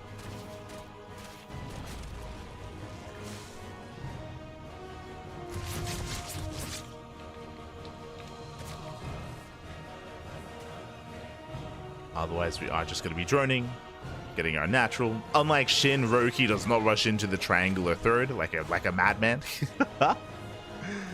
Doesn't rush into the low ground expansion. He's not that crazy.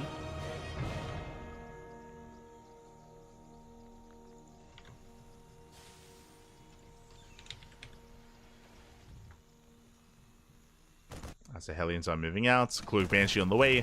Overlord looks like did not quite confirm what was going on, but did see the 3rd CC. So for the most part, he's aware. And we're going for the safety Roach Warren. Let's go.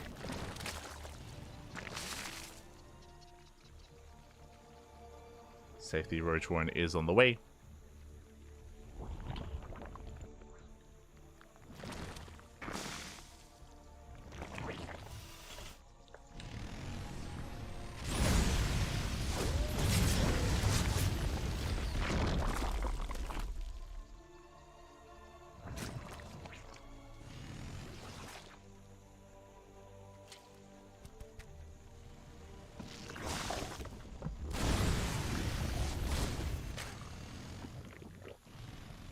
So far, we're just going to be poking in, establishing the 3rd base. Extra Rax is on the way. We're just building up. For the most part, we're just building up here. Both players are, I should say. Again, welcome one and all to Abyssal Reef. This is one of the largest maps in the map pool. I say one of, it is 2nd largest only to Neon Violet Square. So it leads to these kind of more passive game states where both players are just building up. Banshee does hit the natural, gets 2 drone kills, 3 drones so far. Not bad. The Spore going to be repositioning. That was not quite ready. With that, 4 workers, not bad. Not bad whatsoever. Going for a queen as well. Shouldn't get a queen, but is trading well for himself. As Banshee does pull away. Banshee pulls back. Hellions poised for a dive. ByuN just throwing down extra Raxes. Getting towards a 5 rack setup initially. But in general, it is a little bit easier here to fortify yourself and to defend up to 5 bases. The 6th base is more exposed, but your 5 base setup is just really secure here on Abyssal Reef. And ByuN does hit the 3rd. Ooh, does slip in. Their drone's going to be going down. Not too many, though, as the Hellions, they get completely cleaned up here. And not as worth it. As that is going to be 6. Yeah, 6 Hellions here for 4 drones. They are cleaned up. Meanwhile, Rogue goes straight for that infestation bit. As we mentioned before in the lead up to this game, lead up to this series, typically Rogue is one to play very defensive into lurkers. And that's where we're headed. Hydroden, infestation bit, into Hive, into lurker tech. This is his go-to in both ZVT and ZVP. Just like defensive into lurkers. I've been waiting for him to shake it up, but no, it's like I've been waiting for Rogue to shake up his style, but that's been his go-to. Rogue is more aggressive and more chaotic in ZVZ, so I should emphasize that. Like if you watch Rogue ZVZ, like he's an animal. It's crazy, just how different he is. But in the other matchups, it's just about teching, and there it is. Link speed is on the way. Hive is morphing in, and we should soon be seeing the lurker den as well. Now, before we can reach that final form, before Rogue can get to those lurkers, he's going to be a little bit vulnerable here. And we'll see what ByuN can get done. Does move out. There's a changeling following the army, so Rogue is fully aware. See him repositioning here with his Roach Ravager.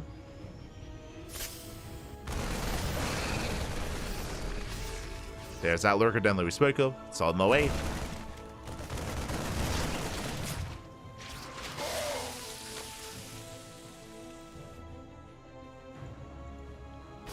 Towards those lurkers.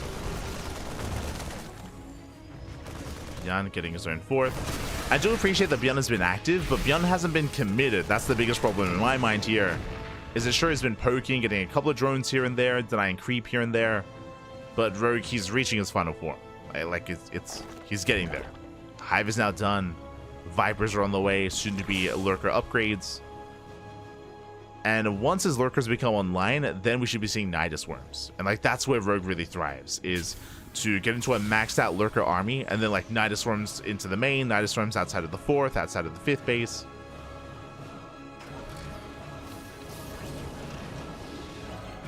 That's when Rogue really swings into high gear. He's not there yet though.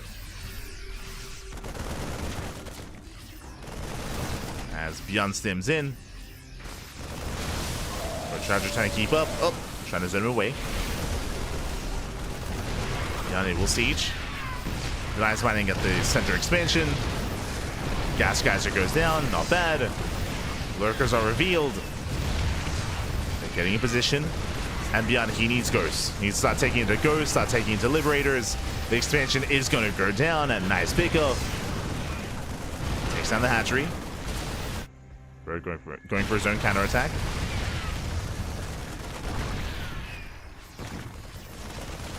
Vipers, they land the power bombs. Where he does barely not get the tank. Oh my god. Tank survives. ByuN, he defends. Sorry, ByuN, he defends. ByuN, the tuna. But pushing into these tanks is not going to be easy. And Roaches, they go for the tide. Nice miles. They take down 1, 2, 3 of the tanks. They take down all 4. Yeah, the tank gun gets reset. And Rogue holds. Rogue, he does hold. Forces back the army, he survives, and now we can start building up even more lurkers. He's on how many? He's on 6 so far, and that's merely only the beginning. The intercept. Oh no! The intercept! Up! Oh my god, massive power bombs. My medevac's are getting shut down. Every single medevac even. Massive loss for ByuN. ByuN is forced back home. I say that, still being active with those drops.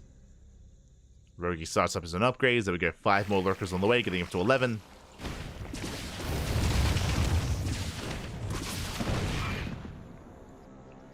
He's getting up there.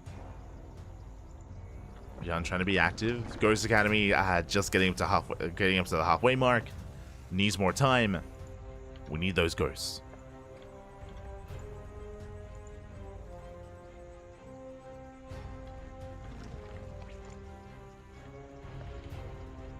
Do need those ghosts here. ByuN drops the mineral line. Drones being targeted. That's going to be 5, 6. Oh my god, 6 drone kills. 6 workers going down. ByuN rotates towards that center base once again. Double drop is going to be cleaned up. Rogue defends. Does cost him 7 drones. And this center base is going to be denied. But what's important here is that the lurker count is untouched. It's still building up. He's got 11. He's building up more hydras and more lurkers. Like, the army is being preserved and built up over time. Speaking of, lurker rats across the map. Shut down. No Nidus Worms yet out of Rogue.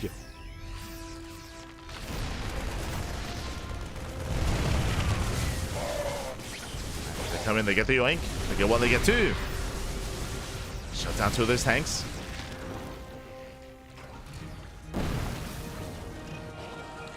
As Rogue forced to expand towards the top side instead. Is getting saturated. He's up and running. Yo, ByuN, he barely saved the medevac. Denies more mining time. Very nicely done.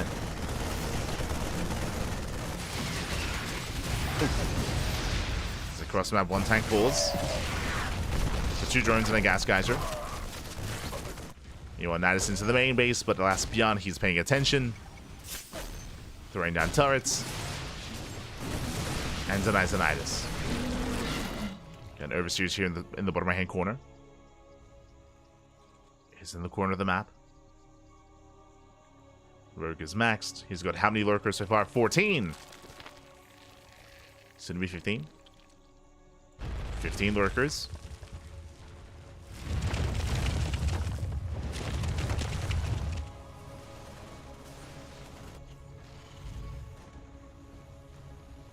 Rogue is engulfing the map so far, taking more of these northern bases, double expanding. Nidus does complete. Another Nidus roam on the way. Double Nidus.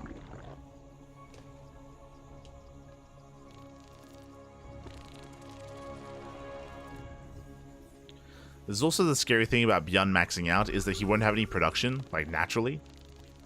Does leave 1 tank in the main to defend, and he's got a ring of turrets. Just hoping that's going to be enough.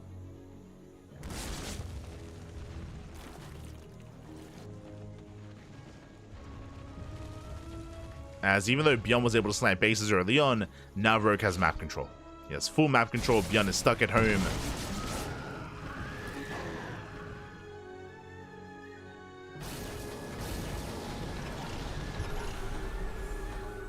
Scans will snipe 1 lurker.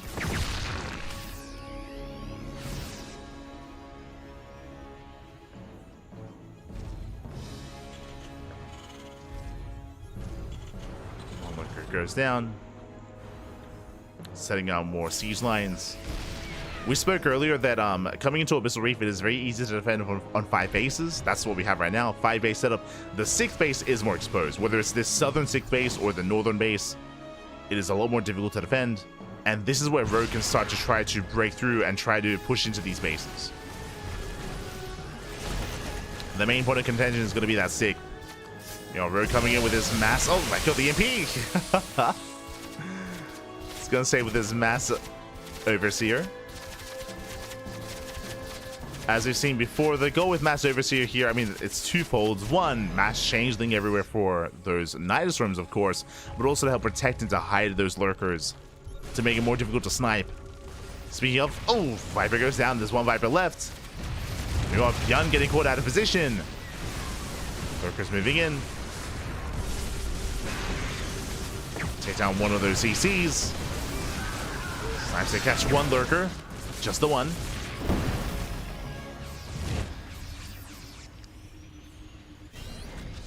Well, so far, ByuN is keeping up. He defends. He's keeping up with Rogue.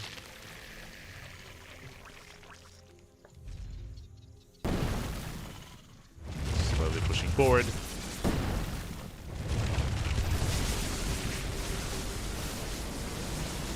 This can be difficult to deal with. Double Nidus into the main base. And snipe is denied. And ByuN is ready. He is. He's going to shut this down. He gets 1, he gets both. Takes down both tanks. Nice tank shots. Changelings are denied. ByuN gaining ground here, pushing out onto creep.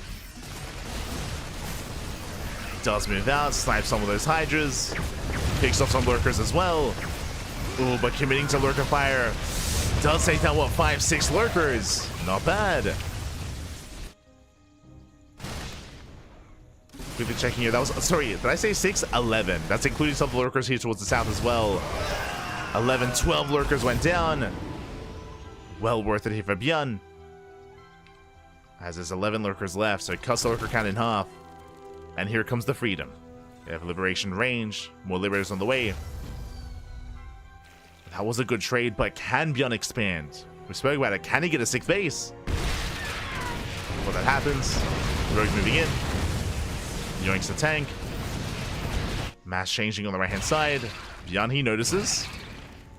Oof. Takes down most of the changelings. One changeling gets through. Very nice snipes. Banelings rolling in. They take down not much. Rogue, he does get into the main. Yeah, filing into the main base. And ByuN's not quite in position. He has that one tank, but just the one tank.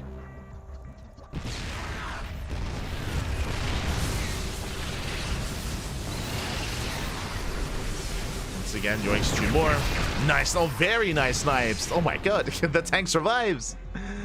Meanwhile, Nidus Swarms, they cleaned up. Once again, there is enough production. Solid defense here by ByuN. Just send the Nidus Swarms. Snipes more lurkers. And the lurker count's getting quite low here. Down to 9. Lurkers just now morphing in. Changeling once again making their way into the main. ByuN, he has left some army back at home. Ooh, he had left some army back at home. He's moving out. Here comes the Nidus. Does ByuN notice in time? He's going to get an expansion and a mineral line. He does notice, but it's going to finish. It's going to be close. Oh my god. Just send the Nidus in time. ByuN takes down the mineral line and a base. ByuN's all over this. 16 drone kills. And the expansion. Tanks are sieged up. There's no lurkers here. Yeah, not a good trade here for Rogue. Losing everything. The Ling Bane, the Hydras. ByuN takes a very strong fight here. Snipes continue. Snipes, they continue. Liberation has arrived.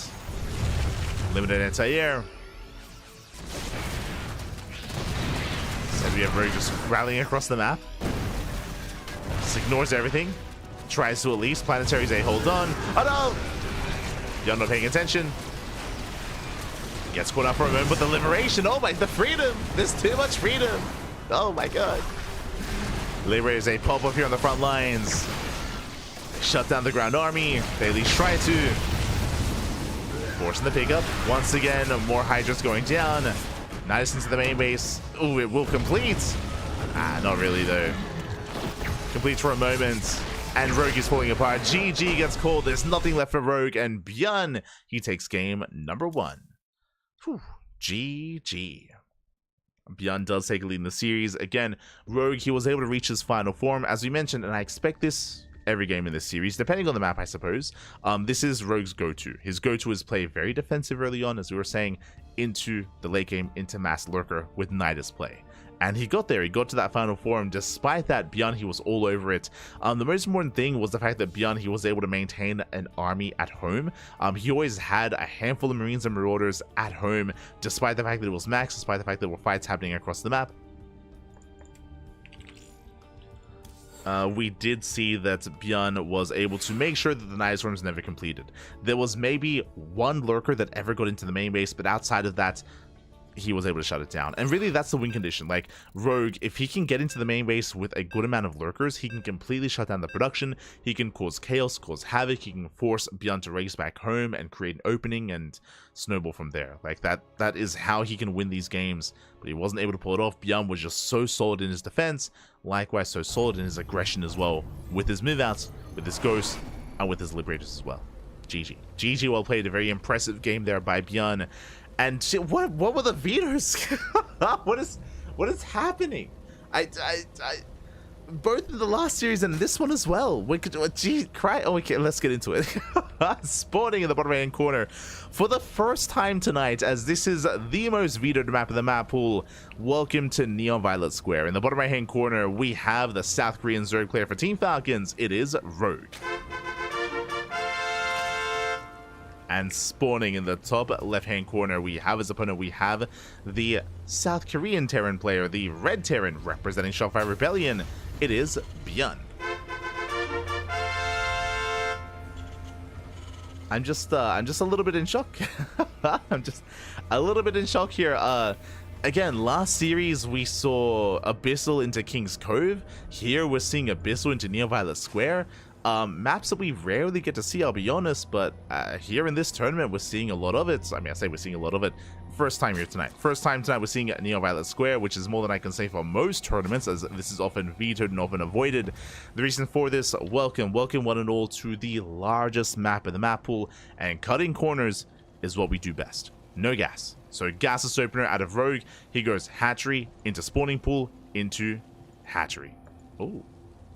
Yeah, he should be taking this expansion. Rogue is scouting. He's checking for proxies, as you do not have any other units early on to check, so you need to drone scout initially, and then you expand. But again, gasless opener here out of Rogue. Oh, Rogue is actually going for the pocket base, not going for the linear third. Okay, so he's not being as greedy as he could be, but regardless, greedy nonetheless. So greedy build here by Rogue, and we'll see if he can get away with this. Basically, what's going to be happening here is that Rogue has no link speed. He has no gas, which means very delayed link speed here out of Rogue, but this is something that you can get away with on a map like Neon Violet Square. The reason for this, all you have to do is defend this one location. Defending this one centralized location here with purely queens and SimCity, of course, means that you protect 3 bases. Your natural, your main, and your third base as well.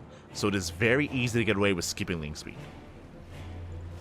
So just really greedy build here by Rogue, and this is a map that you can cut corners on. Is more viable, and he should get away with it. Now, because link speed is going to be so delayed, that this usually leads into roach play, just like the last game. Into roaches, into roach ravager, into delayed link speed, into hive, into hydras, into lurkers. Like, again, this is what we saw in the last game is typically how Rogue does play this out. Ooh, meanwhile, speaking of greed, third CC on location. ByuN, let's go. I mean, ByuN, he recognizes the greed of his opponents, and he meets that greed with his own, going for the third CC on location as well. And there's nothing to threaten him. Remember, there's no link speed, so there's no link flood, right? There's no links that can threaten this expansion. ByuN, he is free to cut corners as well. This is almost like the new version, the modern, I guess, modern old version, since this map was in the map pool many years ago, of Radisson Station. If you remember games on Radisson Station, yeah, double eBay. Third CC on location is the double eBay before the second racks. This is the greediest build you can go for. I say that there's one build greedier than this. We saw it on Radisson Station, Spirit versus Solar, if you recall. I think it was at EWC, Spirit versus Solar, where Spirit, he went for a 4th CC before second racks. It was crazy. But that was also on Radisson Station. But that's the kind of stuff you can get away with here. So it's just all about greed, all about cutting corners. And I actually do like ByuN's position a little bit more here. Right? Like the power of the faster third and the power of faster 1-1 upgrades is just insane. And you can see here that Rogue is walling up. He's walling up, he's getting some safety roaches. He's being secure. The one thing that I would like more here actually is if ByuN had gotten his third CC at the gold. that would have been peak. That would have been crazy. Ah, no. Needs more overseers. Ah. I mean, it's a good strategy, don't get me wrong. Like, mass lurker overseer, it's definitely an imposing strategy, definitely. But it's something that we mentioned after Star Zagora, is that the problem is that Rogue did really well for it in that tournament, but ever since then has been struggling, and that's just because everyone saw it, right? Like, a lot of the strength and a lot of the power behind that build when it was first kind of revealed is the surprise factor, and the fact that players like ByuN, players like Clem had never played against that kind of style before. Now they've gotten practice, And now they're a little more aware of the strengths and the weaknesses, of the ins and outs of this style. Of the Rogue Overseer style.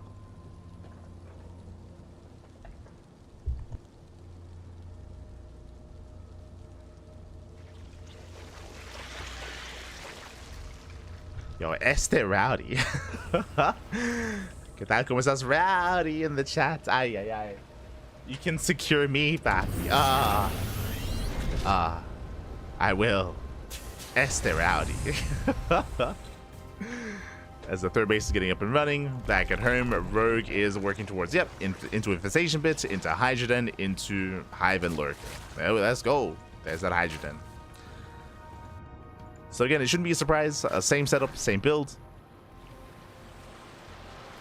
Usually it's surprising if Rogue doesn't rush into Lurkers. Then we freak out. Then it's like, oh my, is it really Rogue playing? Like, what's going on?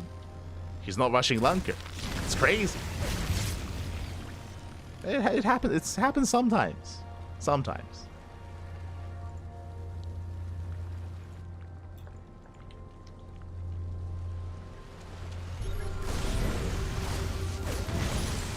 Now, have ByuN rotating over, takes down the tumors.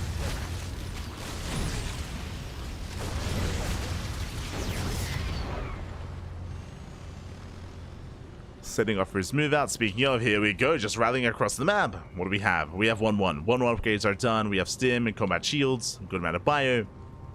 But Rogue is somewhat in position here. He has plenty of Roach Ravager. Should be okay. Should be okay. Zoning back ByuN.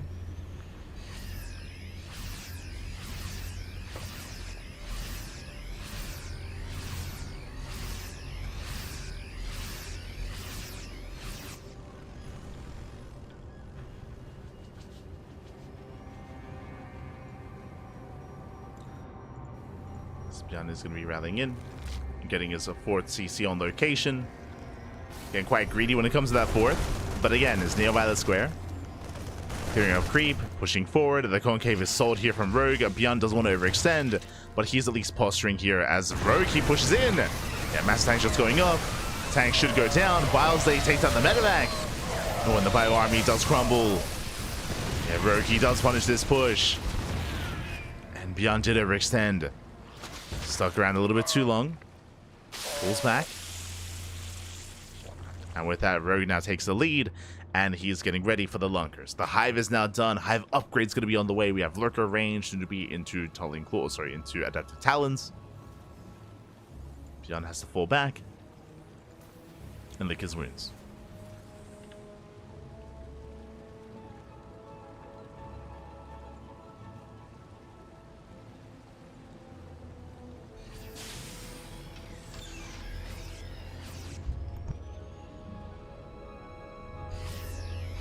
Does fall back. Changeling spots the move out. So Rogue, he's aware of what's going on. Sees the second wave here out of ByuN. I'm a little bit concerned that ByuN's being overly aggressive here. He's mainly going for these frontal pushes. And I mean, this time there are Lurkers. ByuN, he denies creep, and he doesn't push in. He respects the siege line of Lurkers. Rotates instead. Heading over towards the southern expansion. Rogue is keeping up, but Rogue is maxed. Now, bearing in mind, Rogue has an inflated army with a lot of these roaches. He's inflated. Rogue trying to come in from behind. Uh-oh. He collapses forward. Marines, they try to stay on the ground. Lurkers, they take down the tank. And without the tank, ByuN, he has to retreat. Oh, takes down the Hydra. Takes down the Hydra. He wants these Lurkers. He stims. Oh, God, no! Stims in. He's going to lose almost everything, though. Takes down 3 of those Lurkers, but I don't think that was worth it. And ByuN, he plummets in supply. Rogue, he's almost maxed out. And ByuN, that was not the play, papi. That was not the play. Go base is going to be denied, and ByuN, he has nothing at home. He has almost nothing back home to defend. He's got 2 tanks. He's got a handful of Marines. ByuN, he flew too close to the sun. He got burned, papi. He got burned. And Rogue, he's done it. He breaks through the defensive line. There's almost nothing left here. There's 2 tanks and a handful of Marines. And Rogue, he will overwhelm. GG gets called. Rogue will tie up the series 1-1. GG. I do apologize for not updating the score in game. I set my mind. I do apologize, but yes, we are tied up 1-1. We're going to the ace match. GG. ByuN was able to win on Abyssal Reef. Rogue, he was able to snowball out of control here on Neon Violet Square. Basically, ByuN was just overly aggressive. He was overly aggressive this game. He just kept it was one of those things where he actually didn't really overcommit. He wasn't pushing onto creep, but despite that was still getting caught on the map. It was still being caught out.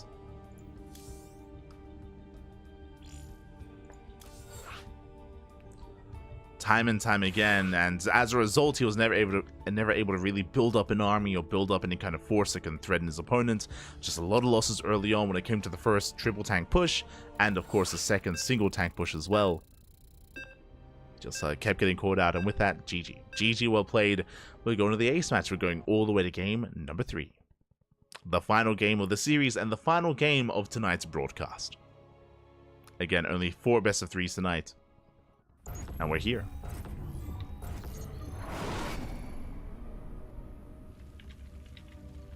We are here, and spawning in the top right-hand corner of ley lines, we have the South Korean Zerg player, the Blue Zerg, representing Team Falcons. Tying up the series, forcing the ace match. Can he keep going? It is Rogue. And spawning in the bottom left-hand corner, we have his opponent. We have the South Korean Terran player, the Red Terran, representing Shopify Rebellion. It is ByuN.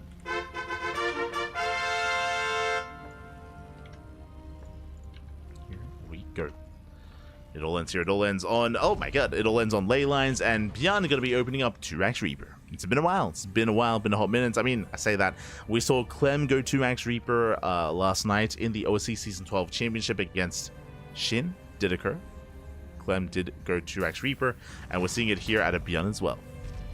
Now, of course, 2-Axe Reaper was a build that was popularized and refined and, yeah, really brought to the forefront by ByuN, actually. This was back in 2023, technically back in 2022, back in DreamHack Atlanta in November, is when both ByuN and Maru did bring it to the forefront of people's attention at Atlanta.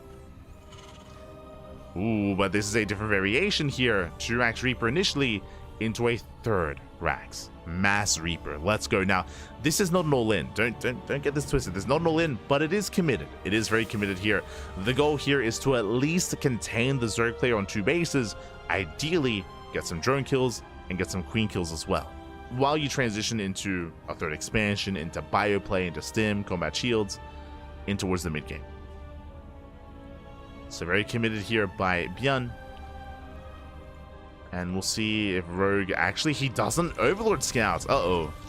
So Rogue, he keeps the first Overlord here in the center. This Overlord should be checking the natural and then hiding here at the steam vent, but he plays it a little bit safer here. As a result, he will be getting a delayed scout as to what's going on, which means Rogue, he's setting up for the 3rd base, and this 3rd base could be punished. It will be punished if he gets it. The Overlord should get eyes on the 2nd Reaper. Our forces are under attack. There we go, does spot it. 2nd Reaper moves out, he knows. Oh, still going for the expansion though. And Rogue, he should not be able to hold on to this base. It shouldn't happen. As more Reapers are on the way. And Rogue should be contained. If he can somehow save this base, that's going to be crazy. It's going to be wild. Means one thing in. We need those KDA charges. Switching over to the queens. Charge is going to be going up. More Reapers on the way. Queens are getting low. He gets one. One queen goes down. He wants the other as well. Oh my god. Reapers are getting low, but so far the control here is Solana. One Reaper goes down. He gets one. Just the one though. 1 Reaper for 2 queens. Better trade for ByuN. But Link Speed is going to finish. And you could argue that this was worth it because Rogue, yes, he lost 2 queens, which is brutal, but it looks like he will save the base. He will save the expansion. May have lost the battle, but he's going to win the war. Say that does catch out 1 Reaper. 1 Reaper gets caught. ByuN, he still wants that expansion, but he shouldn't get it. So he almost get this around. Base is getting low. But ByuN, yeah, he has to back off. He has to pull away. Too much time has progressed. Lings have amassed. And as we settle into this, I do kind of like Rogue's position here. Again, like he saved the expansion. ByuN's natural is delayed because of how committed he was. The base is still just now finishing. ByuN is holding. Ideally, Rogue, he wants those add-ons. He wants that stim. Oh. And he's going for it. ByuN turns around. There's 24 Lings on the way. Rogue, he's not droning. He droned up somewhat here. Up to 30. Okay, more drones are on the way. But very committed with all these Lings. As a result, he has to catch these Reapers. Does need to catch him.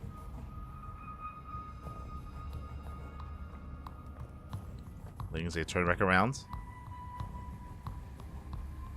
Rogue, he's coming in for the intercept. Yeah, he wants those Reapers, and oh, he barely will miss them. Yeah, barely does miss them. Good position here by ByuN. He's gonna get surrounded. Lings on the low ground as well, and he's not gonna escape. Yeah, he's gonna be cleaned up. Very nice catch here from Rogue, shutting down almost every single Reaper. 2 Reapers, they try to escape, but they shouldn't.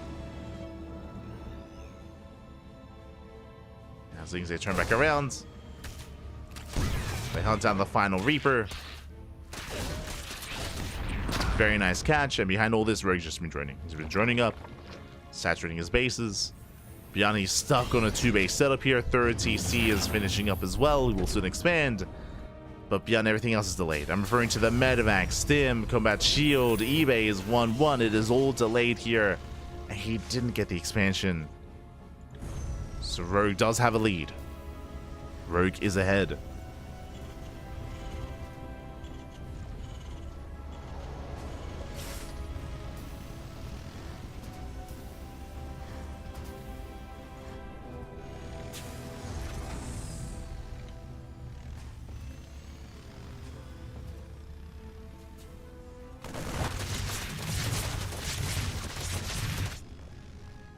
So honest to tell Rogue the other strategies are allowed to play. Nah. If it works, man. If it works, it works. And to be fair, like Rogue, he has been forced into something very different because of the opener, right? He has Mass Ling, we have +1 carapace on the way. Like, it's a very different kind of game state right now. I guess ByuN did force a different game state, true. Rogue, he's rolling with the punches.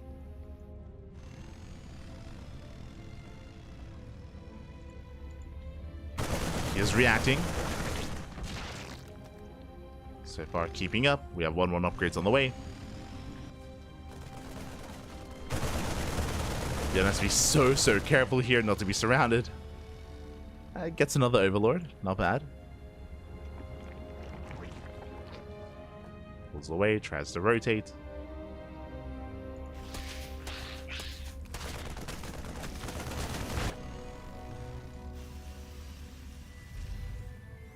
So far, he's keeping up. And Rogue, because of all these Lings, Bane Lings. Let's go for the first time this series, Ling Bane.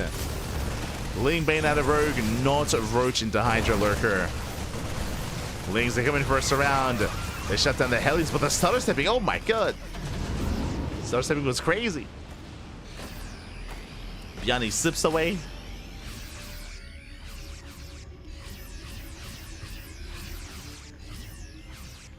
I'll slip away.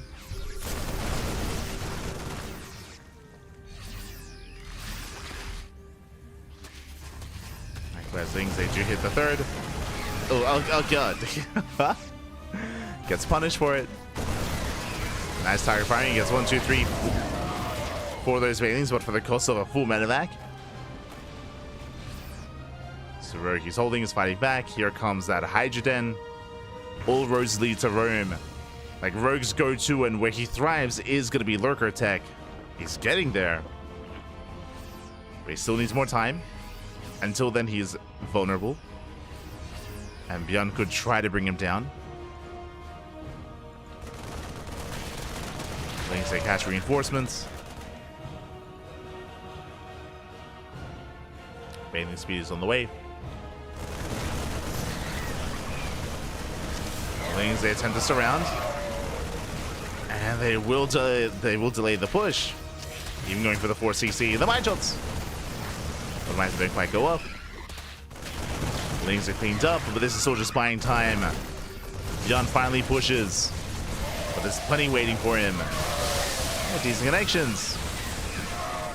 And Rogue is keeping up. He shuts down the army. Oof. Nice last second split. Oh my god, straight to suit. It cleans up the Widow Mines though. And we still have a back and forth trade.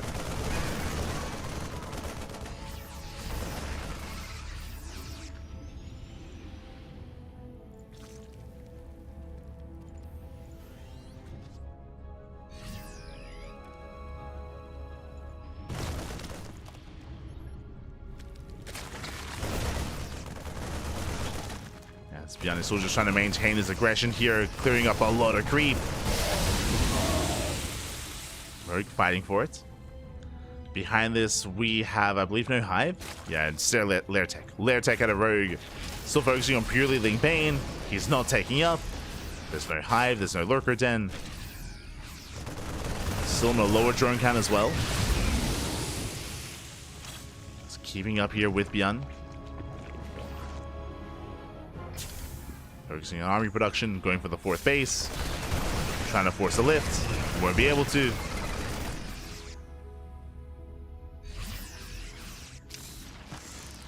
So it does pull away. It's a borrowed Ling. Oof. Not a Baneling. But we'll spot. We'll spot nonetheless. And there we go. It looks like Rogue has realized he cannot break ByuN, and now he's teching. And now this is my biggest concern, is that this infestation bit is late. It's a late infestation bit for Rogue. It's a late realization that he has to tech up out of Lair. And I am concerned. Ooh, brutal mine shot here on the Lings. Yeah, Lings are shut down. ByuN, he's breaking through. Just a very efficient army. Rogue has to pull away. Another drop towards the top side. Denying mining time. Trying to pull Rogue apart. Up. That's one of my shots not being wasted. On the Overseer. Gets spit on the Overseer. Forces back the Lings. Once again, just really nice trades here from ByuN. We should be soon be seeing that Hive. There we go. Hive is on the way. There's the Lurker Den. Rogue, he's almost there. He's almost at the Lunker spot. He's getting there. He's getting there in a different way compared to game 1 and game 2, but working towards it nonetheless. Brutal mine shots.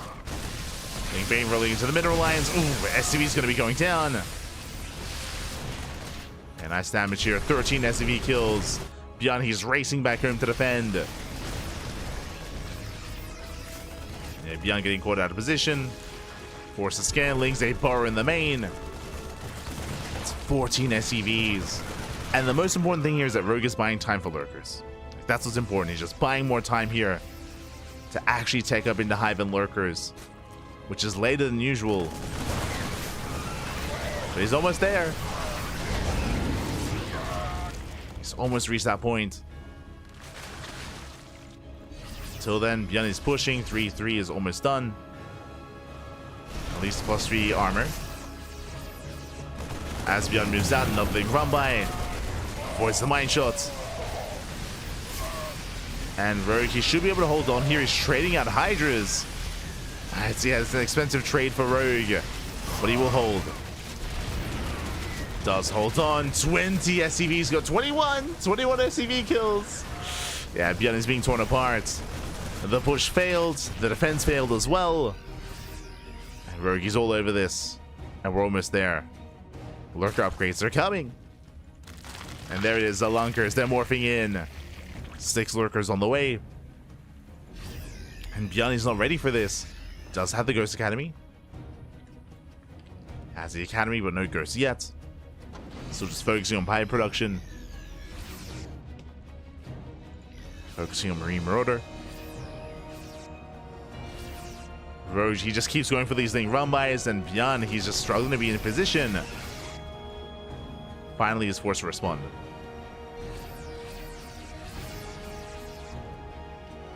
Just trying to be here in time, I should say. Trying to be proactive. Lings, they do engage. They're trying to force friendly fire. Oof. Mine shot going up. Lings, they catch reinforcements as well. Yeah, ByuN not quite in position. Oof. Decent mine connections, but SCVs are still going to be going down. ByuN, he doesn't back off. It's going to be 8 more SCV kills. There's the first scan, but we still have more Lings, and the Ling floods, they just keep going. Bro, he just keeps going for the same Ling flood. Time and time again. And it's working. Takes out a Ghost, takes out Marines. Lings in the mineral lines. And ByuN finally responds with the main army. But is this too little too late? Has the damage been done? 14 SCV kills. Factory goes down as well. It's not even Banglings, pappy, it's just Lings. Just non-stop Ling run-bys. And while Lings have been buying time, bro, what does he have? He has more Hydras, more Lurkers. Hive upgrades on the way, Adrenal. The Lings, they just keep going. He just keeps going again. This is what, like the 4th or 5th run-by? Within the same amount of minutes as well? Jesus. This time a much cleaner defense. I say cleaner, I mean no damage done yet. Lurker behind the mineral line. Looking for a scan. Oh, speaking of, there is none. There we go. Scan pops off. I mean, because of all these borrowed Lings here, we have limited scans available. Yeah, scans are limited. Turrets are on the way. Another scan being forced out. Oh god, just the individual lurkers. Rogue being so annoying. Oh no. As ByuN is still just waiting for another scan, and here comes the main army. ByuN does have a comparable army size. But what about the scans? The base is under fire. Hydra's moving in, going for the planetary. Doesn't quite break through. Turret does complete. Let's go. Turret stun. Lings, they unburrow in the natural. They unburrow in the main. Main army moving in.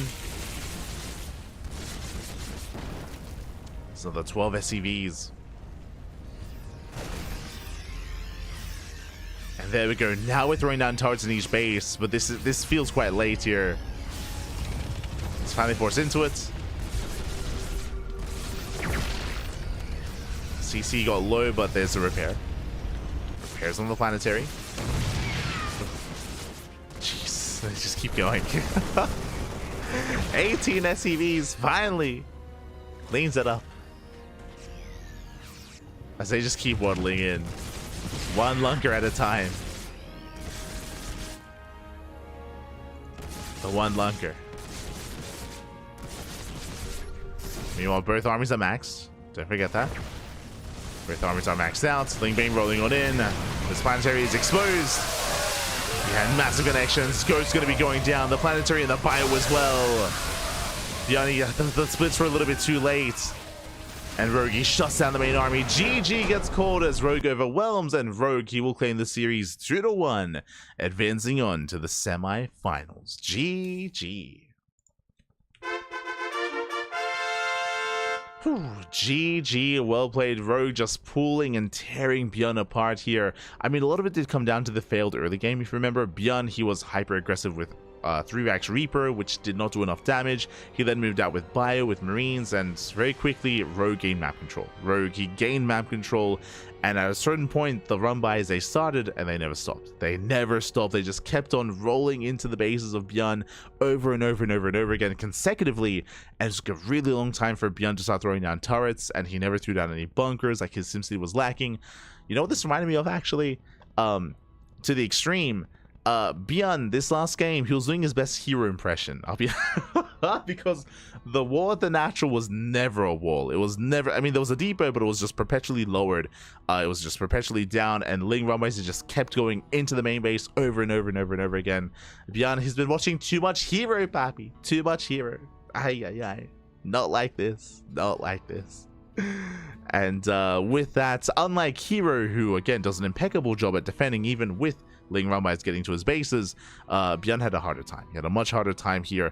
What was really cool was just that the Ling Rumbais, they actually led and they supported the Lurker Rumbais as well, just because Ling Rumbais were forcing so many skins already because of the borrowed Lings, and that meant that the Lurker harass was that much more annoying. And I think annoying is the best word there. Annoying is the best word because you could see the frustration out of ByuN, where ByuN, he had an army, he had units, but he had very limited scans because it was scanning so much already, and at a certain point he was just running out. He just couldn't scan.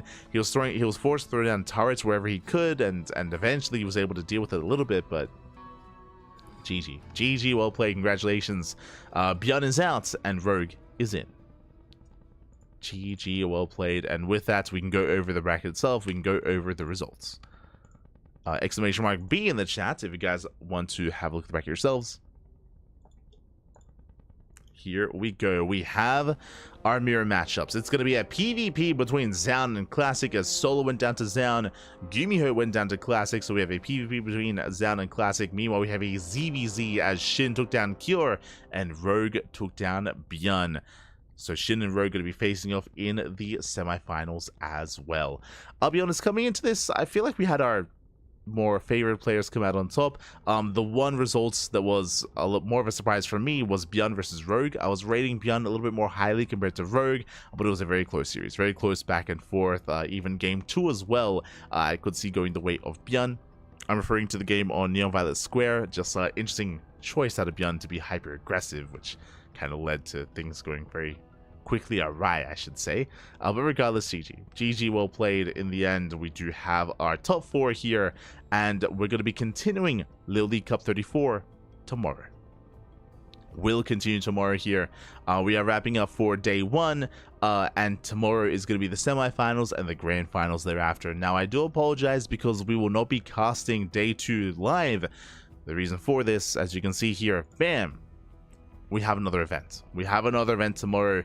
Our next broadcast is going to be at 9 AM KST. That is going to be in 9.5 hours. In 9.5 hours time, we're going to be live on the channel with the Thermal 2-2 circuit.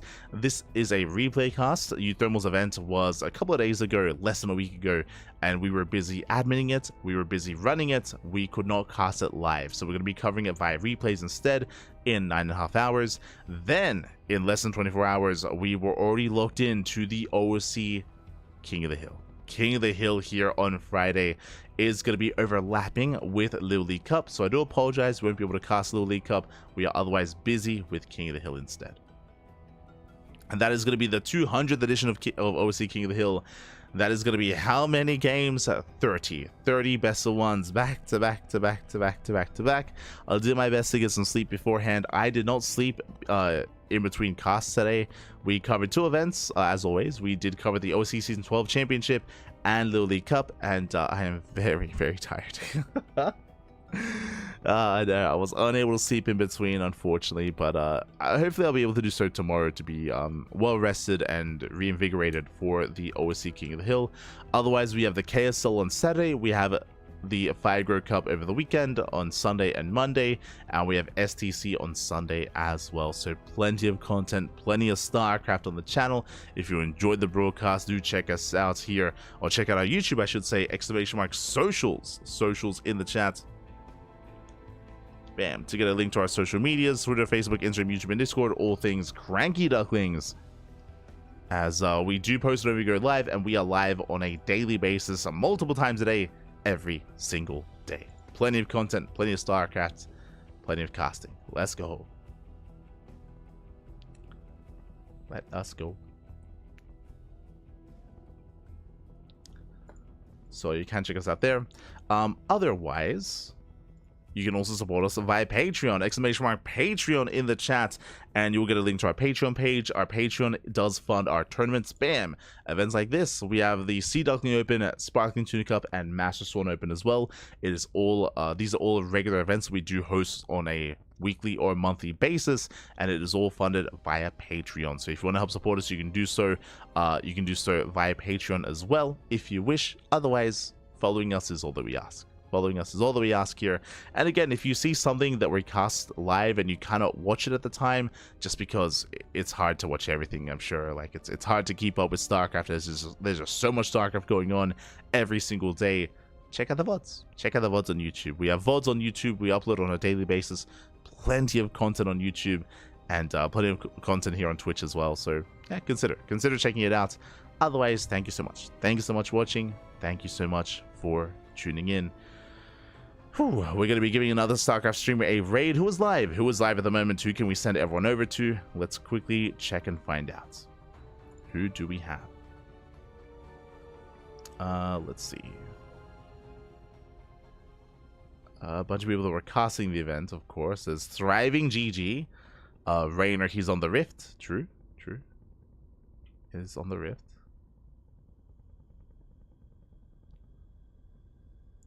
Likewise, I guess we'll give it to Old Mate Thriving GG. I guess. Don't know anyone else here. Otherwise, thanks for watching. Thanks for the support. We do appreciate it. We'll see you guys next time. Whether it's for the Uthermal 2v2 event, whether it's for OSC King of the Hill, or even in a future LiuLi Cup event. We're going to be covering LiuLi Cup Day 2 via replays next week. Next week, we'll slot it in, we'll find a position for it, and we'll be all over those replays. Otherwise, thank you so much for watching, and we'll see you guys next time. Ciao. Hasta luego, papi. Hasta luego. Gotta go to bed. See you next time.